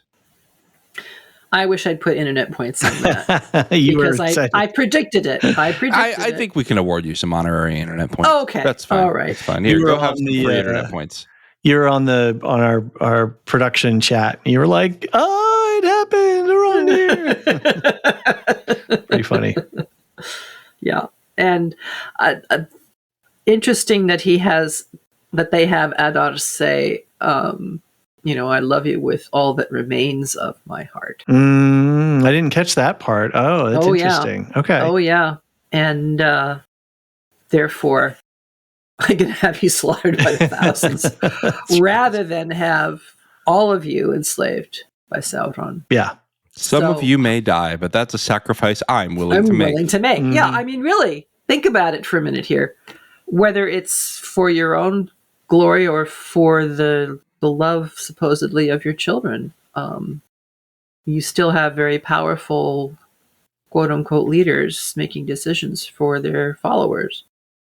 Yeah, and it's interesting because, and I think we got a feedback about this, and we'll talk about it when we do the feedback pod, but this idea of why is Sauron a threat to the orcs? Sauron's a threat to all peoples, to everybody. So what makes the orcs more? And I really do think it's this, that they're under his shadow in a way that other races are not. Well, and it's also that for Adar, they are my children. Mm-hmm. Right. And I think that bit of possessiveness there is partly blinding him. He's going to make sure that Sauron is not going to, quote unquote, win. Mm-hmm. But it's also true that in their making, the orcs were tainted probably first by Morgoth. Yeah, right. Subsequently by Sauron, so that they are quite susceptible. And let's face it, I think we've only seen, we've seen the one nuclear family. I haven't really seen a lot of. Well, we see some orc females in the behavior. trenches. Sure, because they're tending the bodies, right, and managing the rituals. And of course, my ritual detectors went off when we saw this. In flames, they returned to darkness. Yeah. Yeah, but what was most important to that scene to me, I think, is that Galadriel started seeing they're not animals. Yes, they are. Sure. Conscious, sentient beings. Yep. With rituals, with hopes and fears and dreams about themselves, but their souls, their offspring, right? Yeah, they're a whole people. They feel grief. Yeah. There you go. To put it very succinctly. Yeah. And I think that they did that really well with her under her. She was looking very Nazgul under that cloak. Interesting. Yeah, in some ways. Have yet to see a Nazgul with golden hair that reminds you of the No, but it was just the cloak, the way the cloak was. No, I know what you mean. I know what you mean. Yeah. But yeah, we had some female orcs there. But then going through those trenches, right?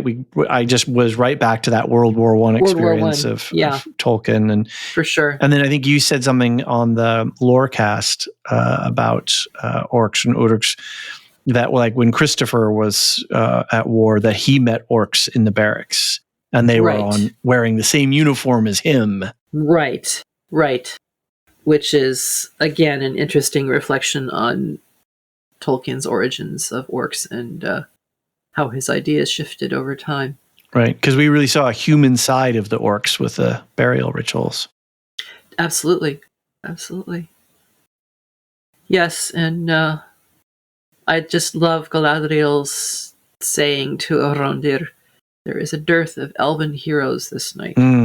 It would be a pity to lose another, and the true fight with Adar will come later." Mm-hmm. You can't lose the Green Power Ranger that early in the battle.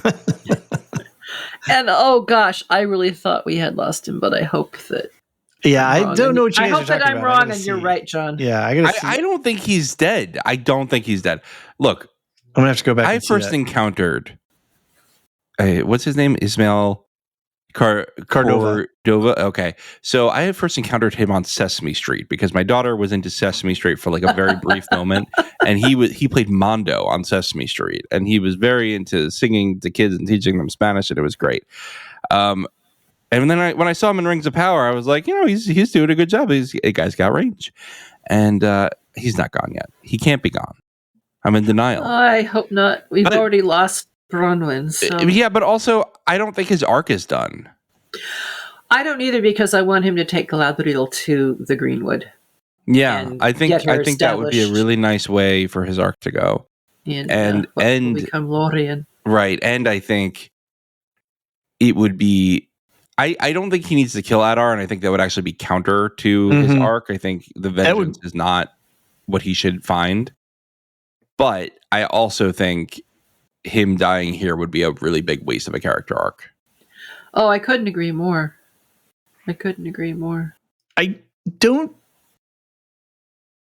was again, like with Mirdania, like if you're as a showrunner, if the story needs you to take a character off the board, take the character off the board. Don't put them under a dumpster so they can climb out, a couple episodes later and, oh, surprise, So if they kill Arondir because that's his arc, then I'm fine with that.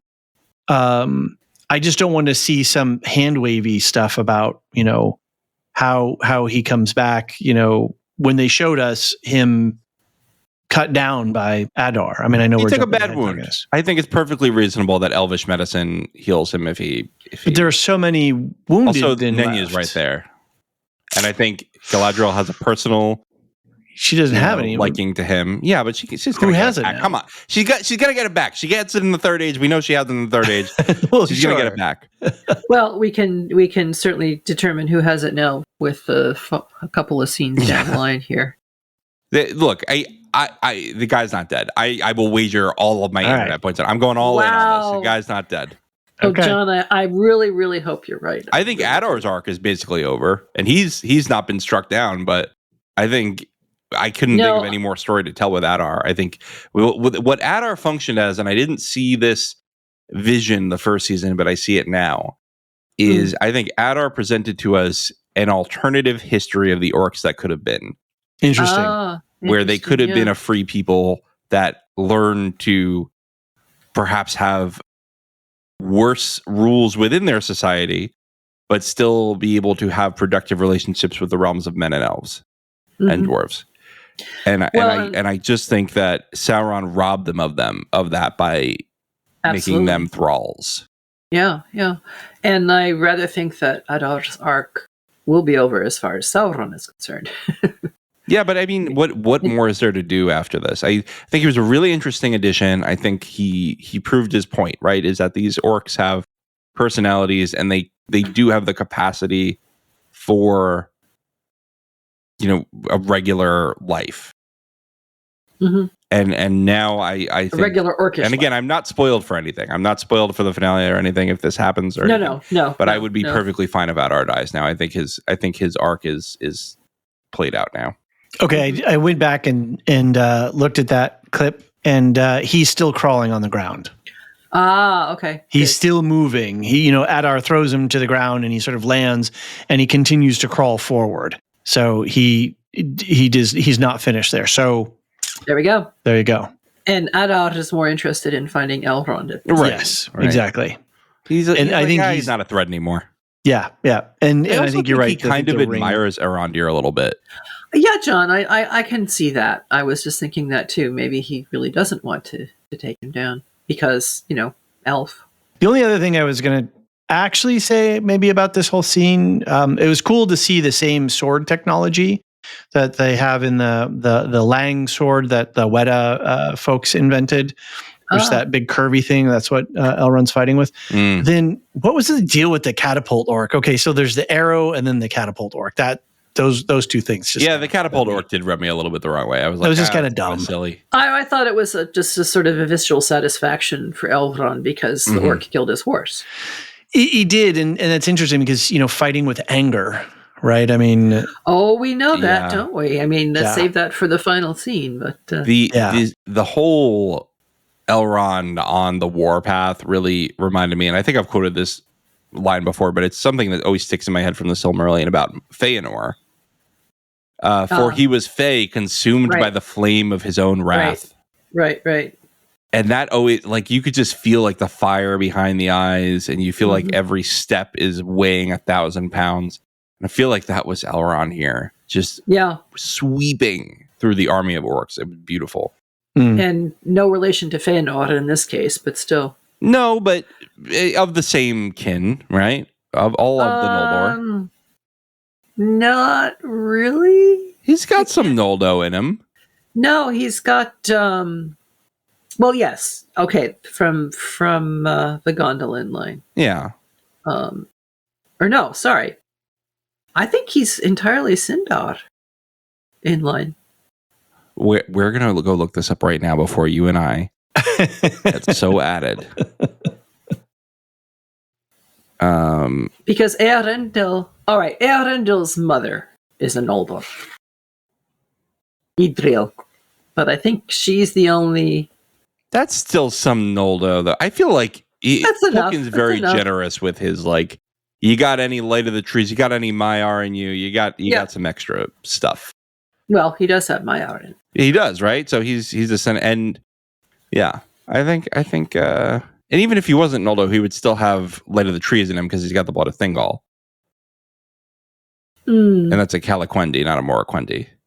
Right. Future John here. We've determined that Elrond is part Noldor, but not very much. So I think we were all a little right, weren't we? Of course. Okay, so let's move on. We've got an impossible choice, I'm calling it. As the dwarvish army becomes ready, Narvi runs in bloody to tell Durin that his father turned his axe on the other dwarves. He delivers a message from Disa that he must recall the army and makes it clear that this is an existential threat to Khazad-dûm.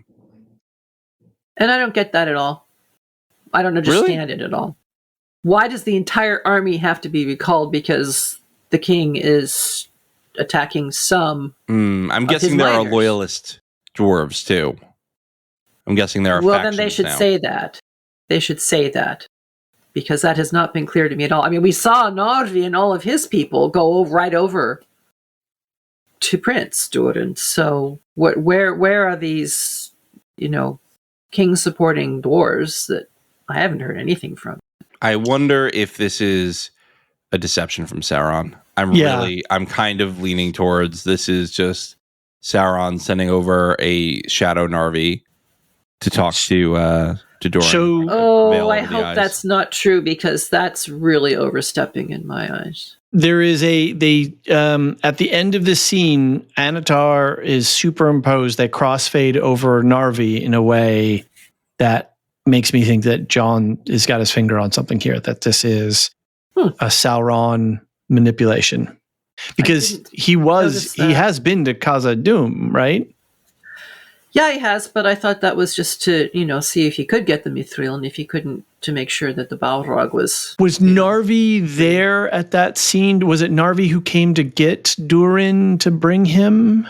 I can't remember how that all went down. I'm just trying to put Narvi and Anatar in the same room. I honestly can't remember, David. Yeah. Listeners, write in. But they totally superimpose him over Narvi. So okay, I missed that. Yeah. I missed that. So, and it is kind of, I do agree with you. It's like from the big wide shot that we had of the forces lined up there were like 1, 2, 3, 4, 5, 6, 7, 8, 9, 10, 11, probably like 11 or 12 companies. I can't remember my military size strengths, but big groups of guys. Cohorts. Yeah. And so it was a lot of people. Like, you need all of them for this situation. Yeah. Exactly. Yeah. Exactly. Whatever. Yeah, I think wrong. it's pointing deception, but it could just be. Well, no, I'm more comfortable with that than with Disa actually said this. Yeah, because why was it? Diesel was like, nah, man, we gotta help our friends, kind of like Absolutely. It would just be weird. A classic Tolkien line, nah, bro. Nah, brah. Nah.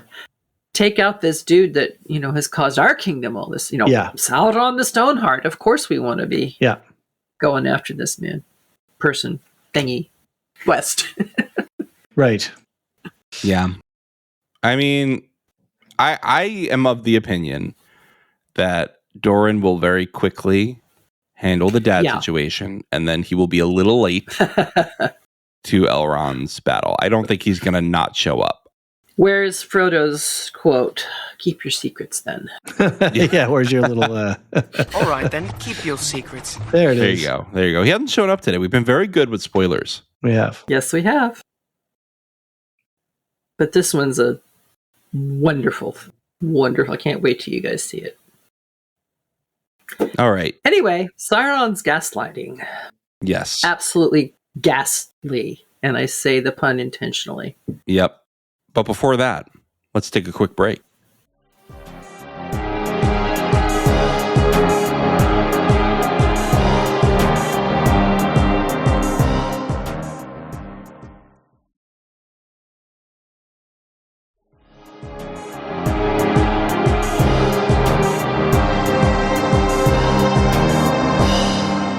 And we're back.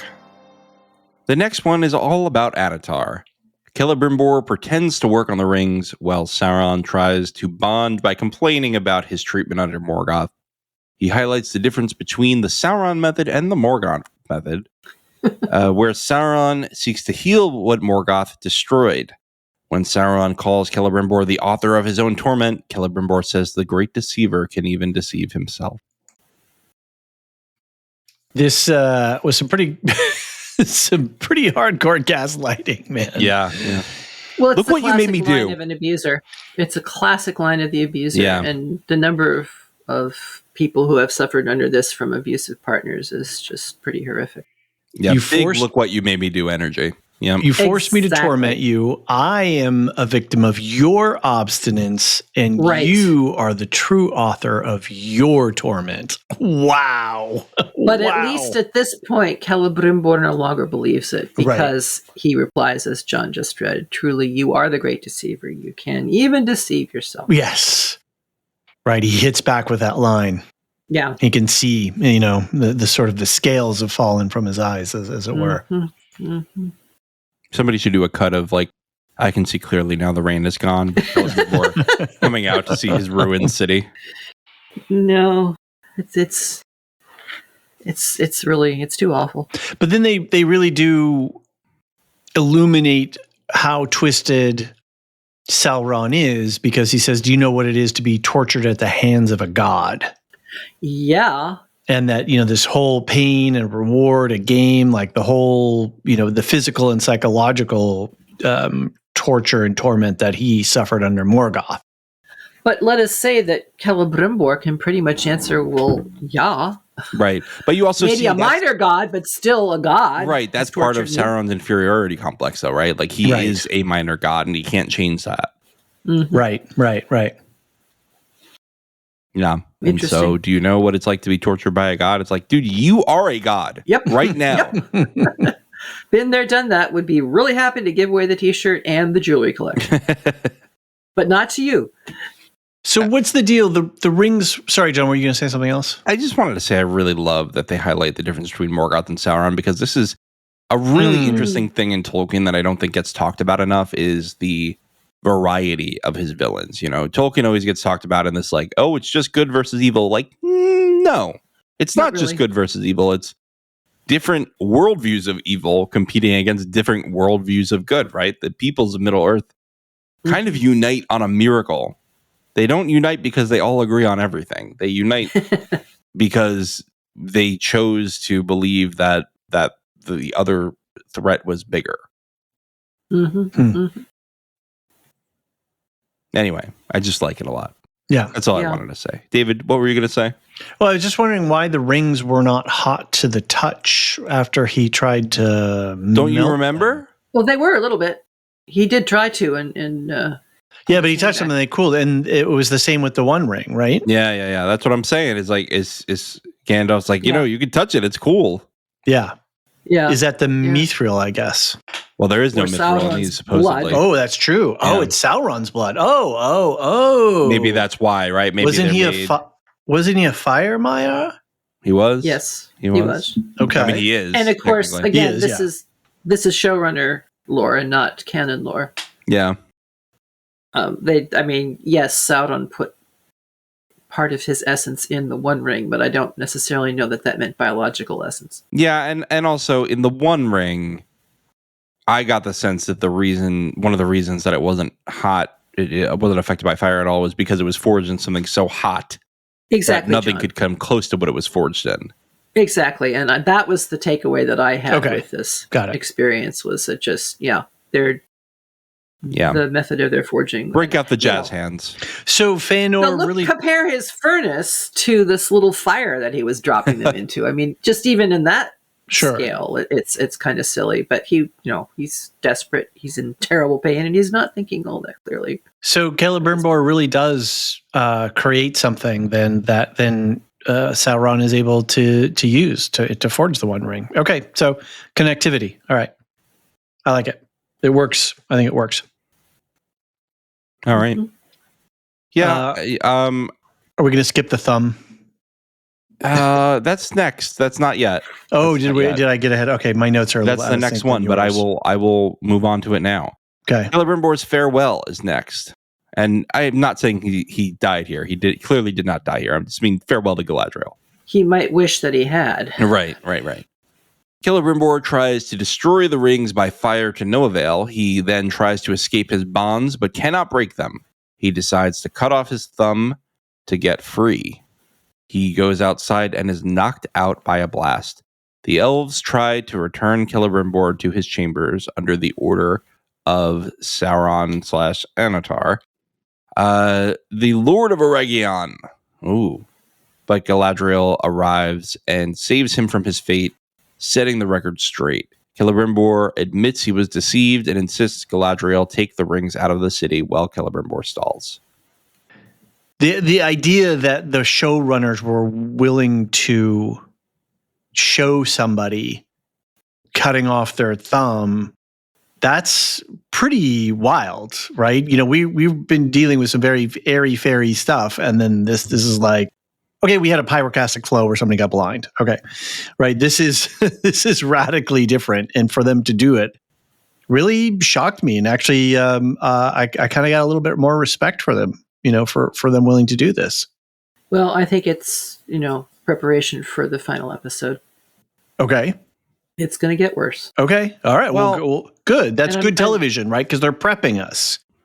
That's a good television show. I also think it's a really good inversion of true creation requires sacrifice. Ooh, nice. Okay. Destruction of the creation now requires sacrifice. Yeah, right? I like that, John. He's got to actually give up part of his ability to create, right? Like he has learned to forge rings using all of his fingers. Like I'm not saying someone with 9 fingers couldn't create rings, but they'd have to relearn a lot of their fine motor skills. Well, and it's not just finger; it's the opposable thumb. Oh, yeah, true. Yeah, which is even that's a big one. More debilitating, I think. Yeah. And so I think he really is. He understands. He's like, I will never forge anything again. Mm-hmm. In my lifetime. And maybe I don't want to forge anything more in my lifetime. Yeah. Given what's happened. Yeah. I mean that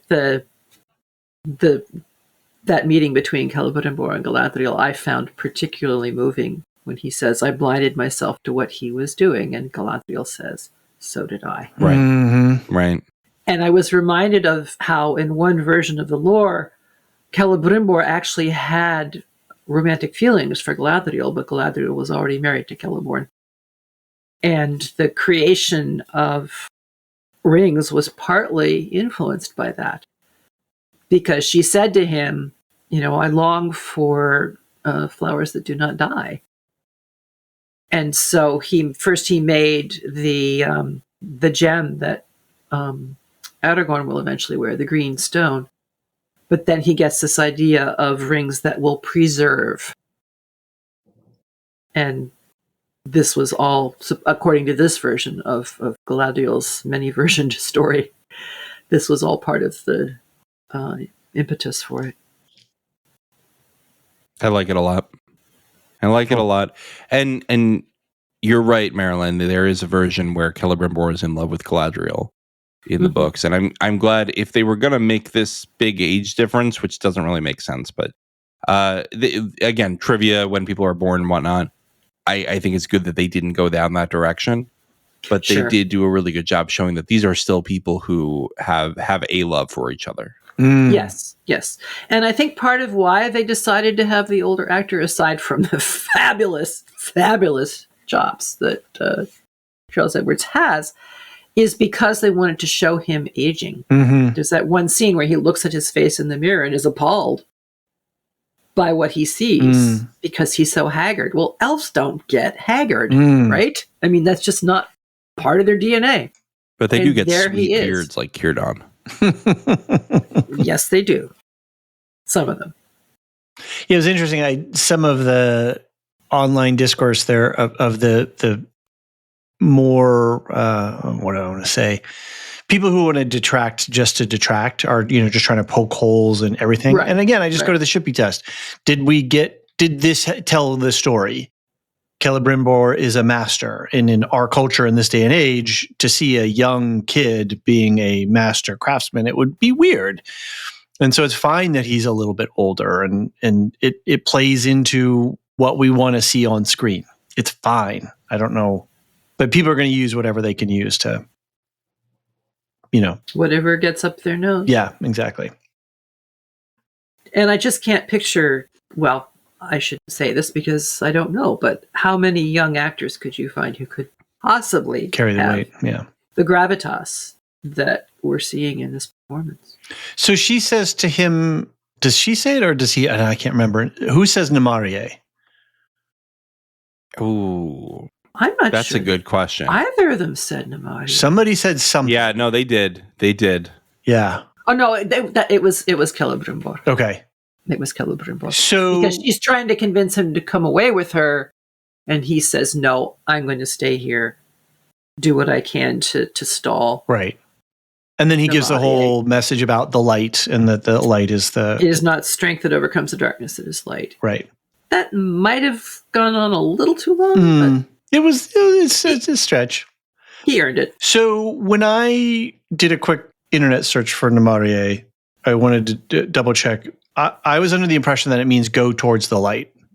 That's what the showrunners have told us. Okay. But in lore, if we do a little lore check, there's a poem? Yes. Galadriel's poem, Namarie, is when she is saying farewell to the Fellowship as they drift down the river. Uh-huh. And she's regretting the loss of the years in Valinor and wonders who can possibly allow her to return there. And she finally ends with Namarie. Maybe you will find Valinor. Maybe even you will find it, Namarie. Okay, I like that. I think that makes sense with go towards the light too, right? Sure. I'm not I'm in any particular objection. I want to say too. I just want to remind listeners that there was a whole big thing in season 1 where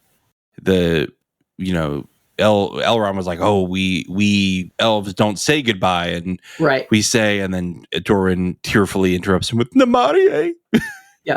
Yeah, or go towards goodness. I think is what they're giving us. The other connection here is the beautiful, beautiful song that Gil-galad sings is full of phrases from the other song that Galadriel sings in Numenor.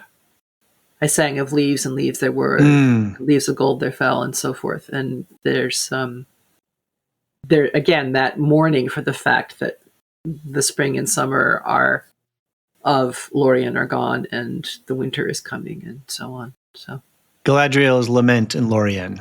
Should I read it? I've got it up on the screen here. I think you should. Go for it. I haven't practiced this yet. This is a try first reading. You don't have to if you don't want to. You offered. Like gold fall the leaves in the wind, long years numberless as the wings of trees. The years have passed like swift draughts of the sweet mead in lofty halls beyond the west, beneath the blue vaults of Varda, wherein the stars tremble in the song of her voice, holy and queenly. And mist covers the jewels of Calakiria. Perfect. Forever. Calakiria forever. Now lost for those from the east is Valimar. Farewell. Maybe thou shalt find Valimar. Maybe even thou shalt find it. Farewell. Maybe even thou shalt find it. Farewell. Sorry, I'm reading it from a distance because I don't have my glasses. Blah, blah.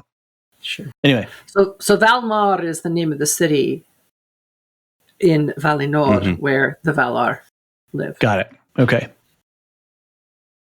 Interesting. Right.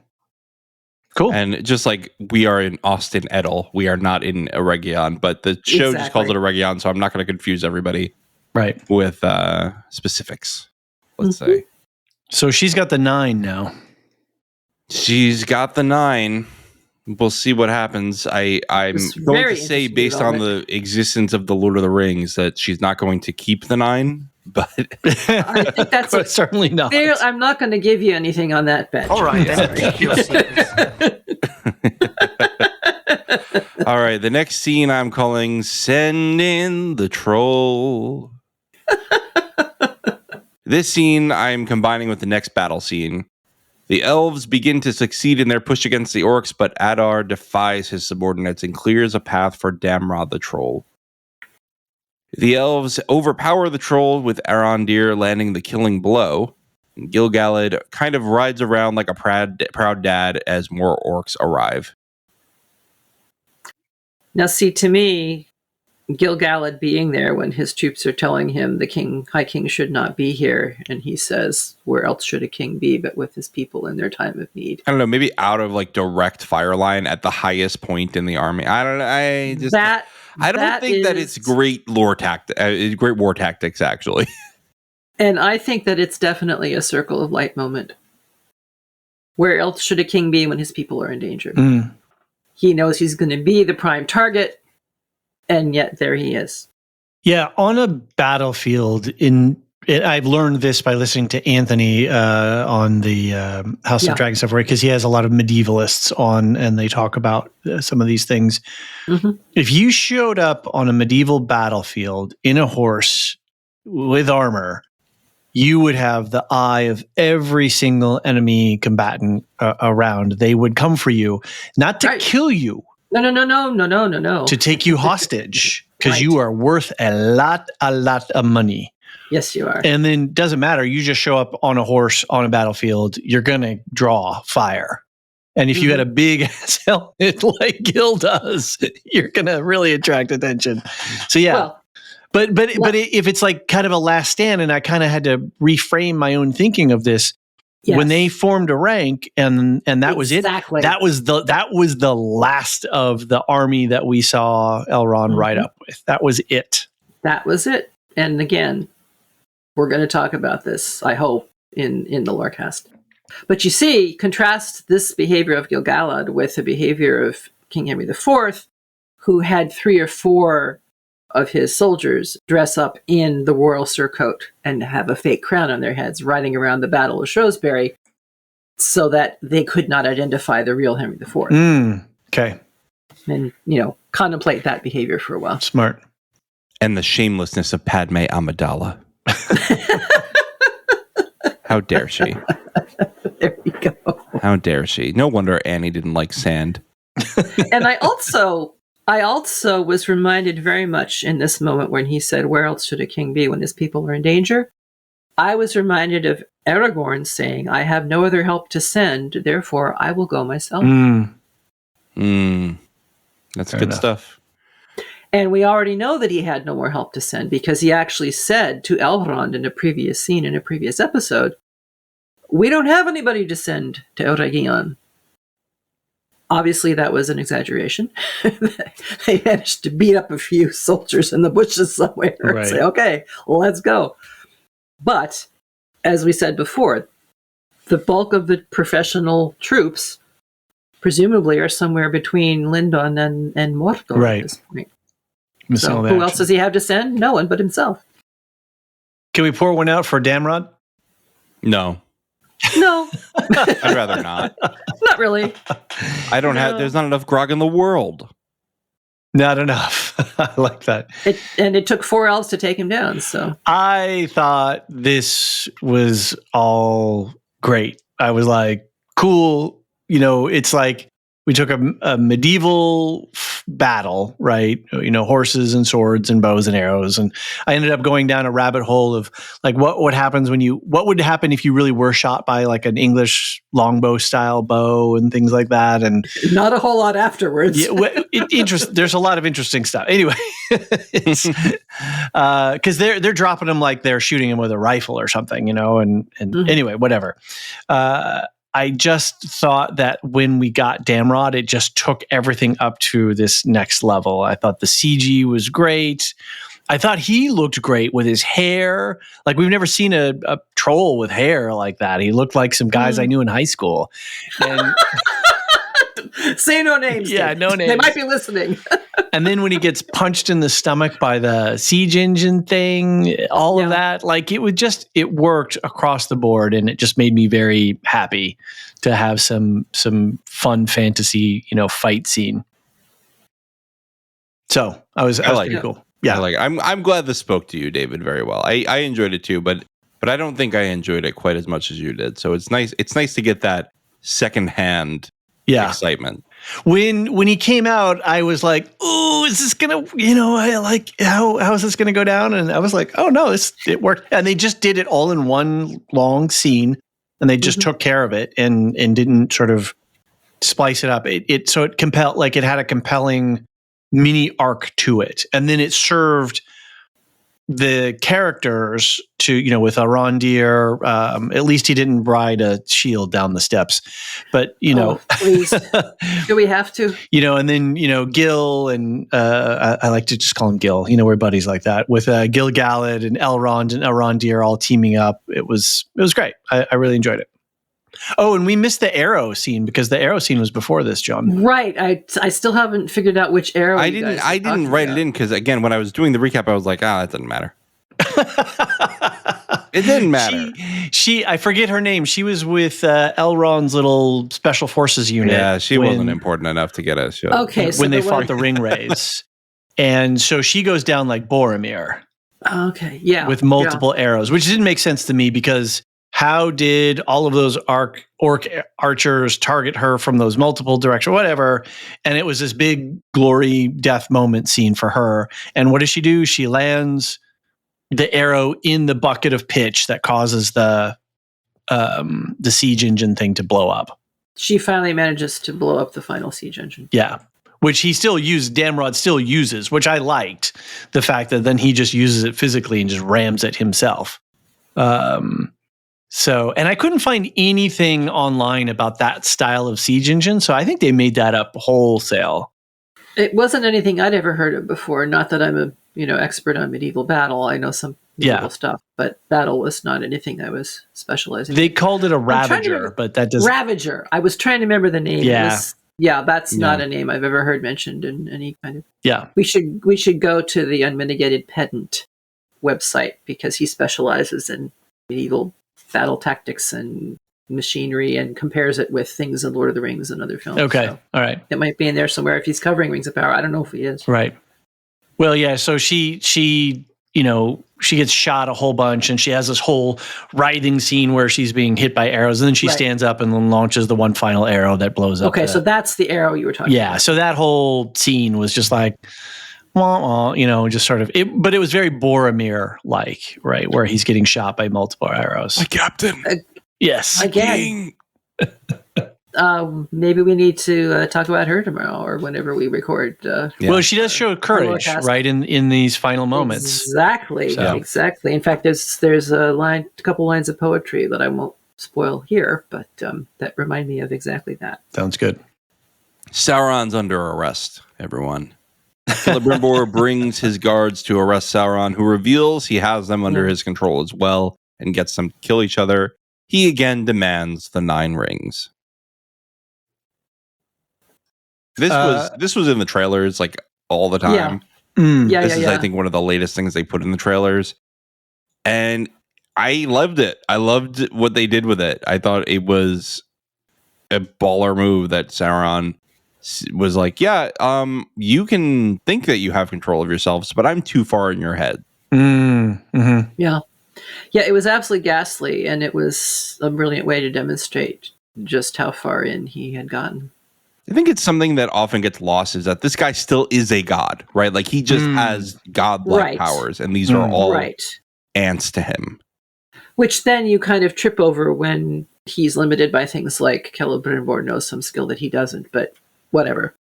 It wasn't part of the 7 secret smithing things. Yeah. No, this was secret number 8, I guess, or maybe secret number 9. It's the wonders of the Middle Earth world, huh? Was he a little Vader-y for you? I didn't mind it. I was just saying. A little Darth Vader in my Tolkien. I see what you're saying. They did Damrod like they did the walkers on Hoth as well, right? They sort of wrapped up his legs and tripped him. So. He's all like, I find your lack of mithril disturbing. Tear this castle apart. Seriously, Vader was not going to turn around and walk out of Khazad-dûm without the mithril that he came for. Right. Yeah. Anyway, I think not a lot to say about the scene except Sauron is very evil, a very well executed scene, and surprised me even though we saw it about 1 million times in the trailer. We saw part of it, I guess. We just saw the hand turn and the smirk. Yeah.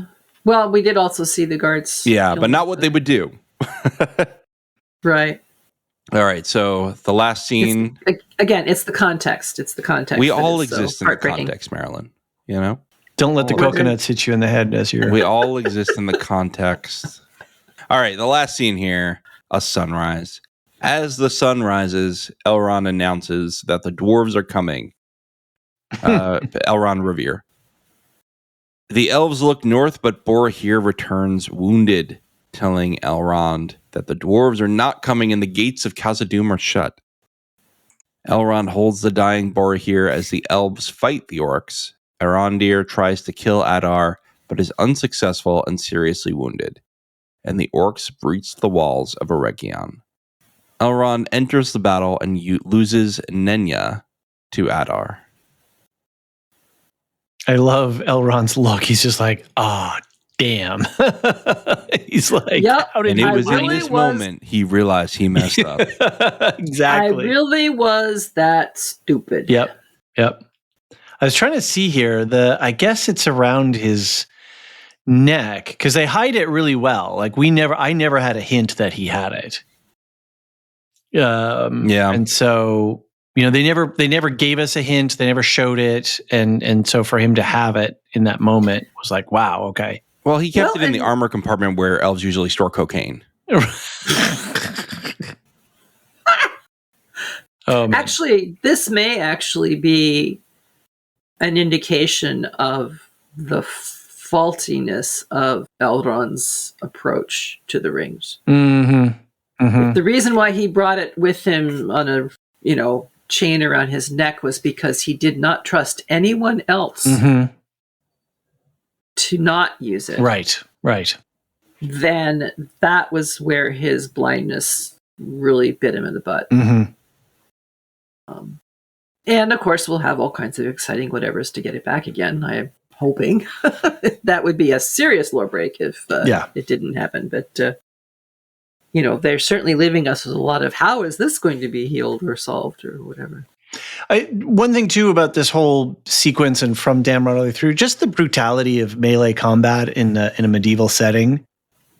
It's just brutal. The mud and the gore and just the brutality. And we really get that in this final scene with Adar and Elrond. They're exhausted, they're filthy, and they just are at their ends of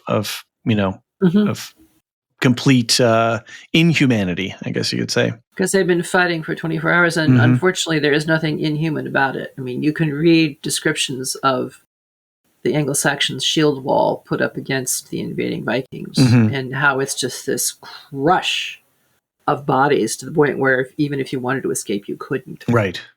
And people are, not unlike World War I, falling down and drowning in the mud or getting trampled to death. Right. By their fellows. Right. Because until one side or the other breaks, nobody's going anywhere. And they could be that way for an entire day. And God forbid you're wounded, but not outright killed. Well, and you might be, but you'd still be standing up because there's no place to fall. Right. Well, or just in general, just in that medieval setting with the technology and the medicine that they had at that time, and just wound care and all of these things. Sure. Yeah, I mean, they don't know what we know now. They had their methods, and if you were lucky, some little magical methods too. I'm sure there were some. Well, he needs elvish medicine. This was not the time at which, witches were being tried and burned, but cunning folk and healers still had to be pretty careful about what they did and didn't do, not to catch a doubting eye of someone. So was it? So Adar says, you've forgotten your Rumil, never make war in anger. Is Rumil was that who Círdan quoted before? Or okay, Rumil was the drunken poet. Right. Okay. Yeah. And I don't know what they're referring to. Did that ring any lore bells for you, John? Not me. Not Maybe directly. We can look it up, but I just took it as that could have been something that Sun Tzu said in the. I was going to say it definitely sounds more Asian to me, Buddhist or something along those lines, or possibly even the Bhagavad Gita. Yeah, no, it's not more. It's definitely Sun Tzu-y, and I actually did some light internet searching around that, and I pulled one quote from chapter 12. The ruler may not move his army out of anger. The general may not do battle out of wrath. Like as a warning. And there's like a dozen different sort of things about being angry and with your strategy and your tactics and that kind of stuff, and how it ultimately is not a smart thing to do because it's going to compromise you in some way. Well, anytime I've seen that bumper sticker that says, if you're not angry, you're not paying attention, my response is, if I'm angry, I can't pay attention. Right. And it's true. Yeah. I can't. Yeah. Great way to end the episode. That was like a perfect cliffhanger. And I just noticed because I just had the episode up on my screen. It was directed by Charlotte Brandstrom, who directed an earlier episode. Well, a great episode. I think she's really nailed the flow and Swedish. The pacing. Yeah. She's been directing a lot of episodes this season. Great. I feel like she seems familiar. The Witcher. She did The Man in the High Castle. Didn't we got a feedback email about that, her too. She had done something like Breaking Bad or something, or I forget what now. Oh, I'm trying to read her Wikipedia, but it's in Swedish. A little different. I may have clicked on the wrong link here, folks. So the last Ballad of Damrod featuring Jens Kidman. This is a Bear McCreary song. Oh, Shogun. Sorry. Shogun. The Shogun. Yeah. All right. Go ahead. Yeah. So this song, it's a Bear special with I don't know who Jens Kidman is, but the first verse: in human mold, troll sits alone, no friend or kin to call his own. Troll gnaws on skins, raw shanks and shins, rips meat from reeking dragon bone. With laughter, deep and throaty groan, he rises from his seat of stone. From darkened cave, a bloodlust craves, set loose upon the hills to roam. Well, you know what that reminds me of? It's Sam's poem Okay. that he makes up on the spot when the... See, I skipped all the poems and songs when I read it as a teenager. How dare See you? what you're missing? This is when the four hobbits are traveling with Aragorn to get to Rivendell, and they come across the place where Bilbo encountered the trolls in his adventures. Right. And so they're all scared because I think they're real trolls until Strider goes up and knocks one over the head with a stick, and it doesn't do anything. And they say, "Oh yeah, daylight, trolls, stone." And that's when Sam invents a troll. He sat on a stone and munched and mumbled a bare old bone for many a day. He something or other, something because meat was hard to come by. So that's perfectly this song. Yeah, that's great. I get a sense of some inspiration there. If you just verily adaptation. If you do an internet search for The Last Ballad of Damrod, you can get the lyrics. The song is out, published. So it's is the music metal music? Yeah, it's it's still metal. Okay. Yeah. Did you not listen to it? No. Okay. But I did see a BTS, a behind the scenes with Bear McCreary. Okay. And they were showing clips of the metal musicians. I think even if you'd hung on for the credits for like one beat longer, you would have heard it kick in because it is a very metal song. So okay. Yeah. It's a lot of fun. Well, that's the episode, huh? That sure is. Only 2 hours and 10 minutes in. No, I think it was, you know what? I think we're finding a flow here 7 episodes in, you know? It's hard to believe we're almost done. I know. I just cannot imagine how they're going to give us a satisfactory ending in episode 8. Well, let's wrap up. So many hairs started. Let's wrap up the pod so we can all go watch it right now. We'll watch it. Yes. All right. Real quick programming note Sorry, here. listeners. Yeah, I have consolidated our week because we have so much coming out this week. I had to like definitely write a schedule this week. Yeah, good. We got this one. We got a feedback episode for episodes 5 through 7. Yep. We've got Agatha All Along. Yep. Which is season 2, episode 3. You're going to host that with Jean? Yeah. You're subbing in for Alicia? Oh, so I'm just subbing for Alicia just for one episode. Oh, that's right. Yeah. She's going to be elsewhere. You also did the Penguin instant reaction to the first episode. Yeah, Jean and I hopped on the mic really quick and... Look at you, David, going all MCU again. Well, you know, DC? The Penguin is not... That one is DC. The Penguin is something else. It's not straight up comics. It's a character. It's a really fascinating character drama that's set in a superhero world, but it's not about superheroes. Interesting. It's very interesting, but it's gritty. That went really well with Secret Invasion. I'm just kidding. Don't mention the pod. the pod that shall not be named. Yeah, exactly. I mean, the show that shall not be named. Yeah, so we cranked that out. That was a lot of fun. Yeah, I listened to the spoiler-free stuff. That was very cool. I got to watch the show. Yeah, very important. We spend the first few minutes just talking about why we think it's a worthwhile show, and if people want to check it out. So that's all spoiler free. If you want to get our reasons why, and then we get into. I think we did a more character analysis rather than a plot analysis. So yeah. And then Alicia and Brandon did a one shot on Beetlejuice. Yeah, which was a very fun movie. I listened to that podcast. They did a phenomenal job breaking it down. I wrote in an email because I was sick when they recorded.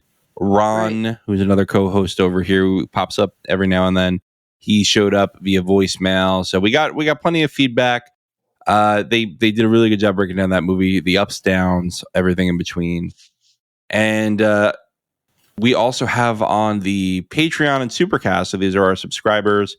On the Patreon and Supercast side, so for our subscribers, we have the Rings of Power Lorecast for this episode, which we're going to be doing Marilyn on.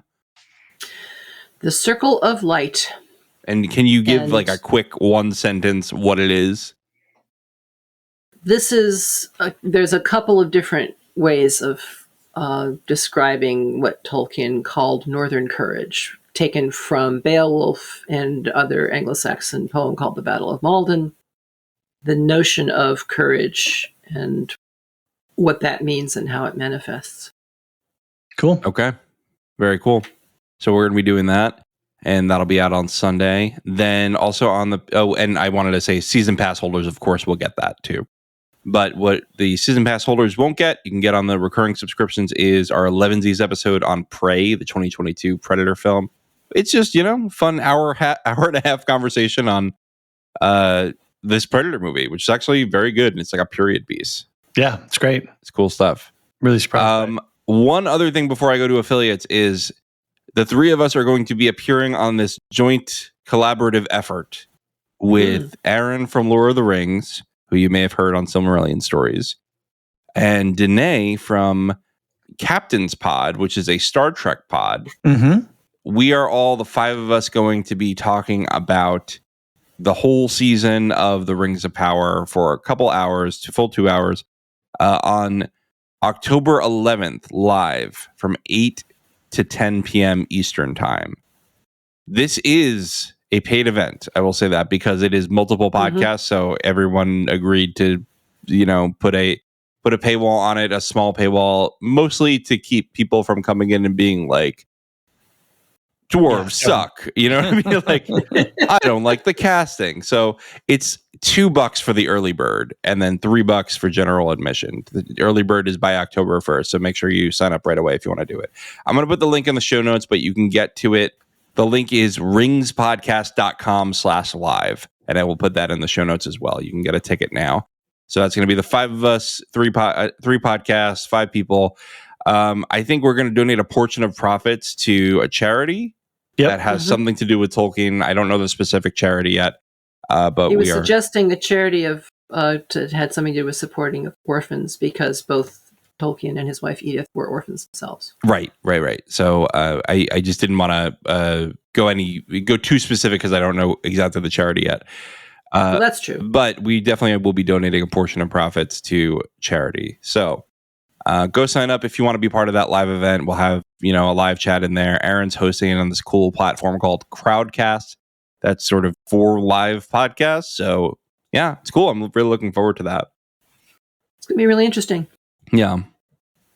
And now for our affiliates on Nevermind the Music, our newest affiliate, we've got True by Spandau Ballet. Is that the way I say this? Jesus Christ. Give it your best shot there, John. You got it right. Everyone saved me. And The Money Notes of a Middle School Dance. Mm-hmm. I listened to it. It was a really great episode. It had me laughing at a lot of points. Yeah, I saw you chatting with them, and I got it queued up. So yeah, it's really good. It's really good. I haven't gotten to that one yet either. Really, really good. If you've ever had that stuck in your head, that's the song they're doing. Oh, that one, yeah. Their last Nobody knows one, the name of it. the previous one on covers was really fascinating. I loved how they layered in all this different stuff. Mm-hmm. Yeah. So go check that out. And we have some special plans brewing to bring Mark on for an end of season bit about Rings of Power. So stay tuned for that. Radioactive Ramblings, our second newest podcast, is back. They are doing an episode on Fallout lore again on the Wasteland Bestiary. That sounds exciting. A lot of creatures. Creepy crawlies going around in their radioactive nonsense. So welcome back, Radioactive Ramblings. And We'll Shift Dust on their book club. Alicia is doing the parts 3 and 4 of Dust. This is the last book of the We'll Shift Dust series. So go check out her website and her feed if you want to know more details about that. All right, everyone, it's been a blast. Should we have a good time with some of these thank yous? Sure. David, you want to hit me with a thank you list? Yep, can do. I don't have music queued up, but okay. I was waiting for you. Hold on, you want music? I can give you my new theme song. Okay, all right. All right, you ready? Yeah. Again, this is a theme song I'm working on. It's a loop of it. So it's not the total finish what's going to go in the beginning of a podcast, but it's for a project I'm working on. So enjoy the teaser.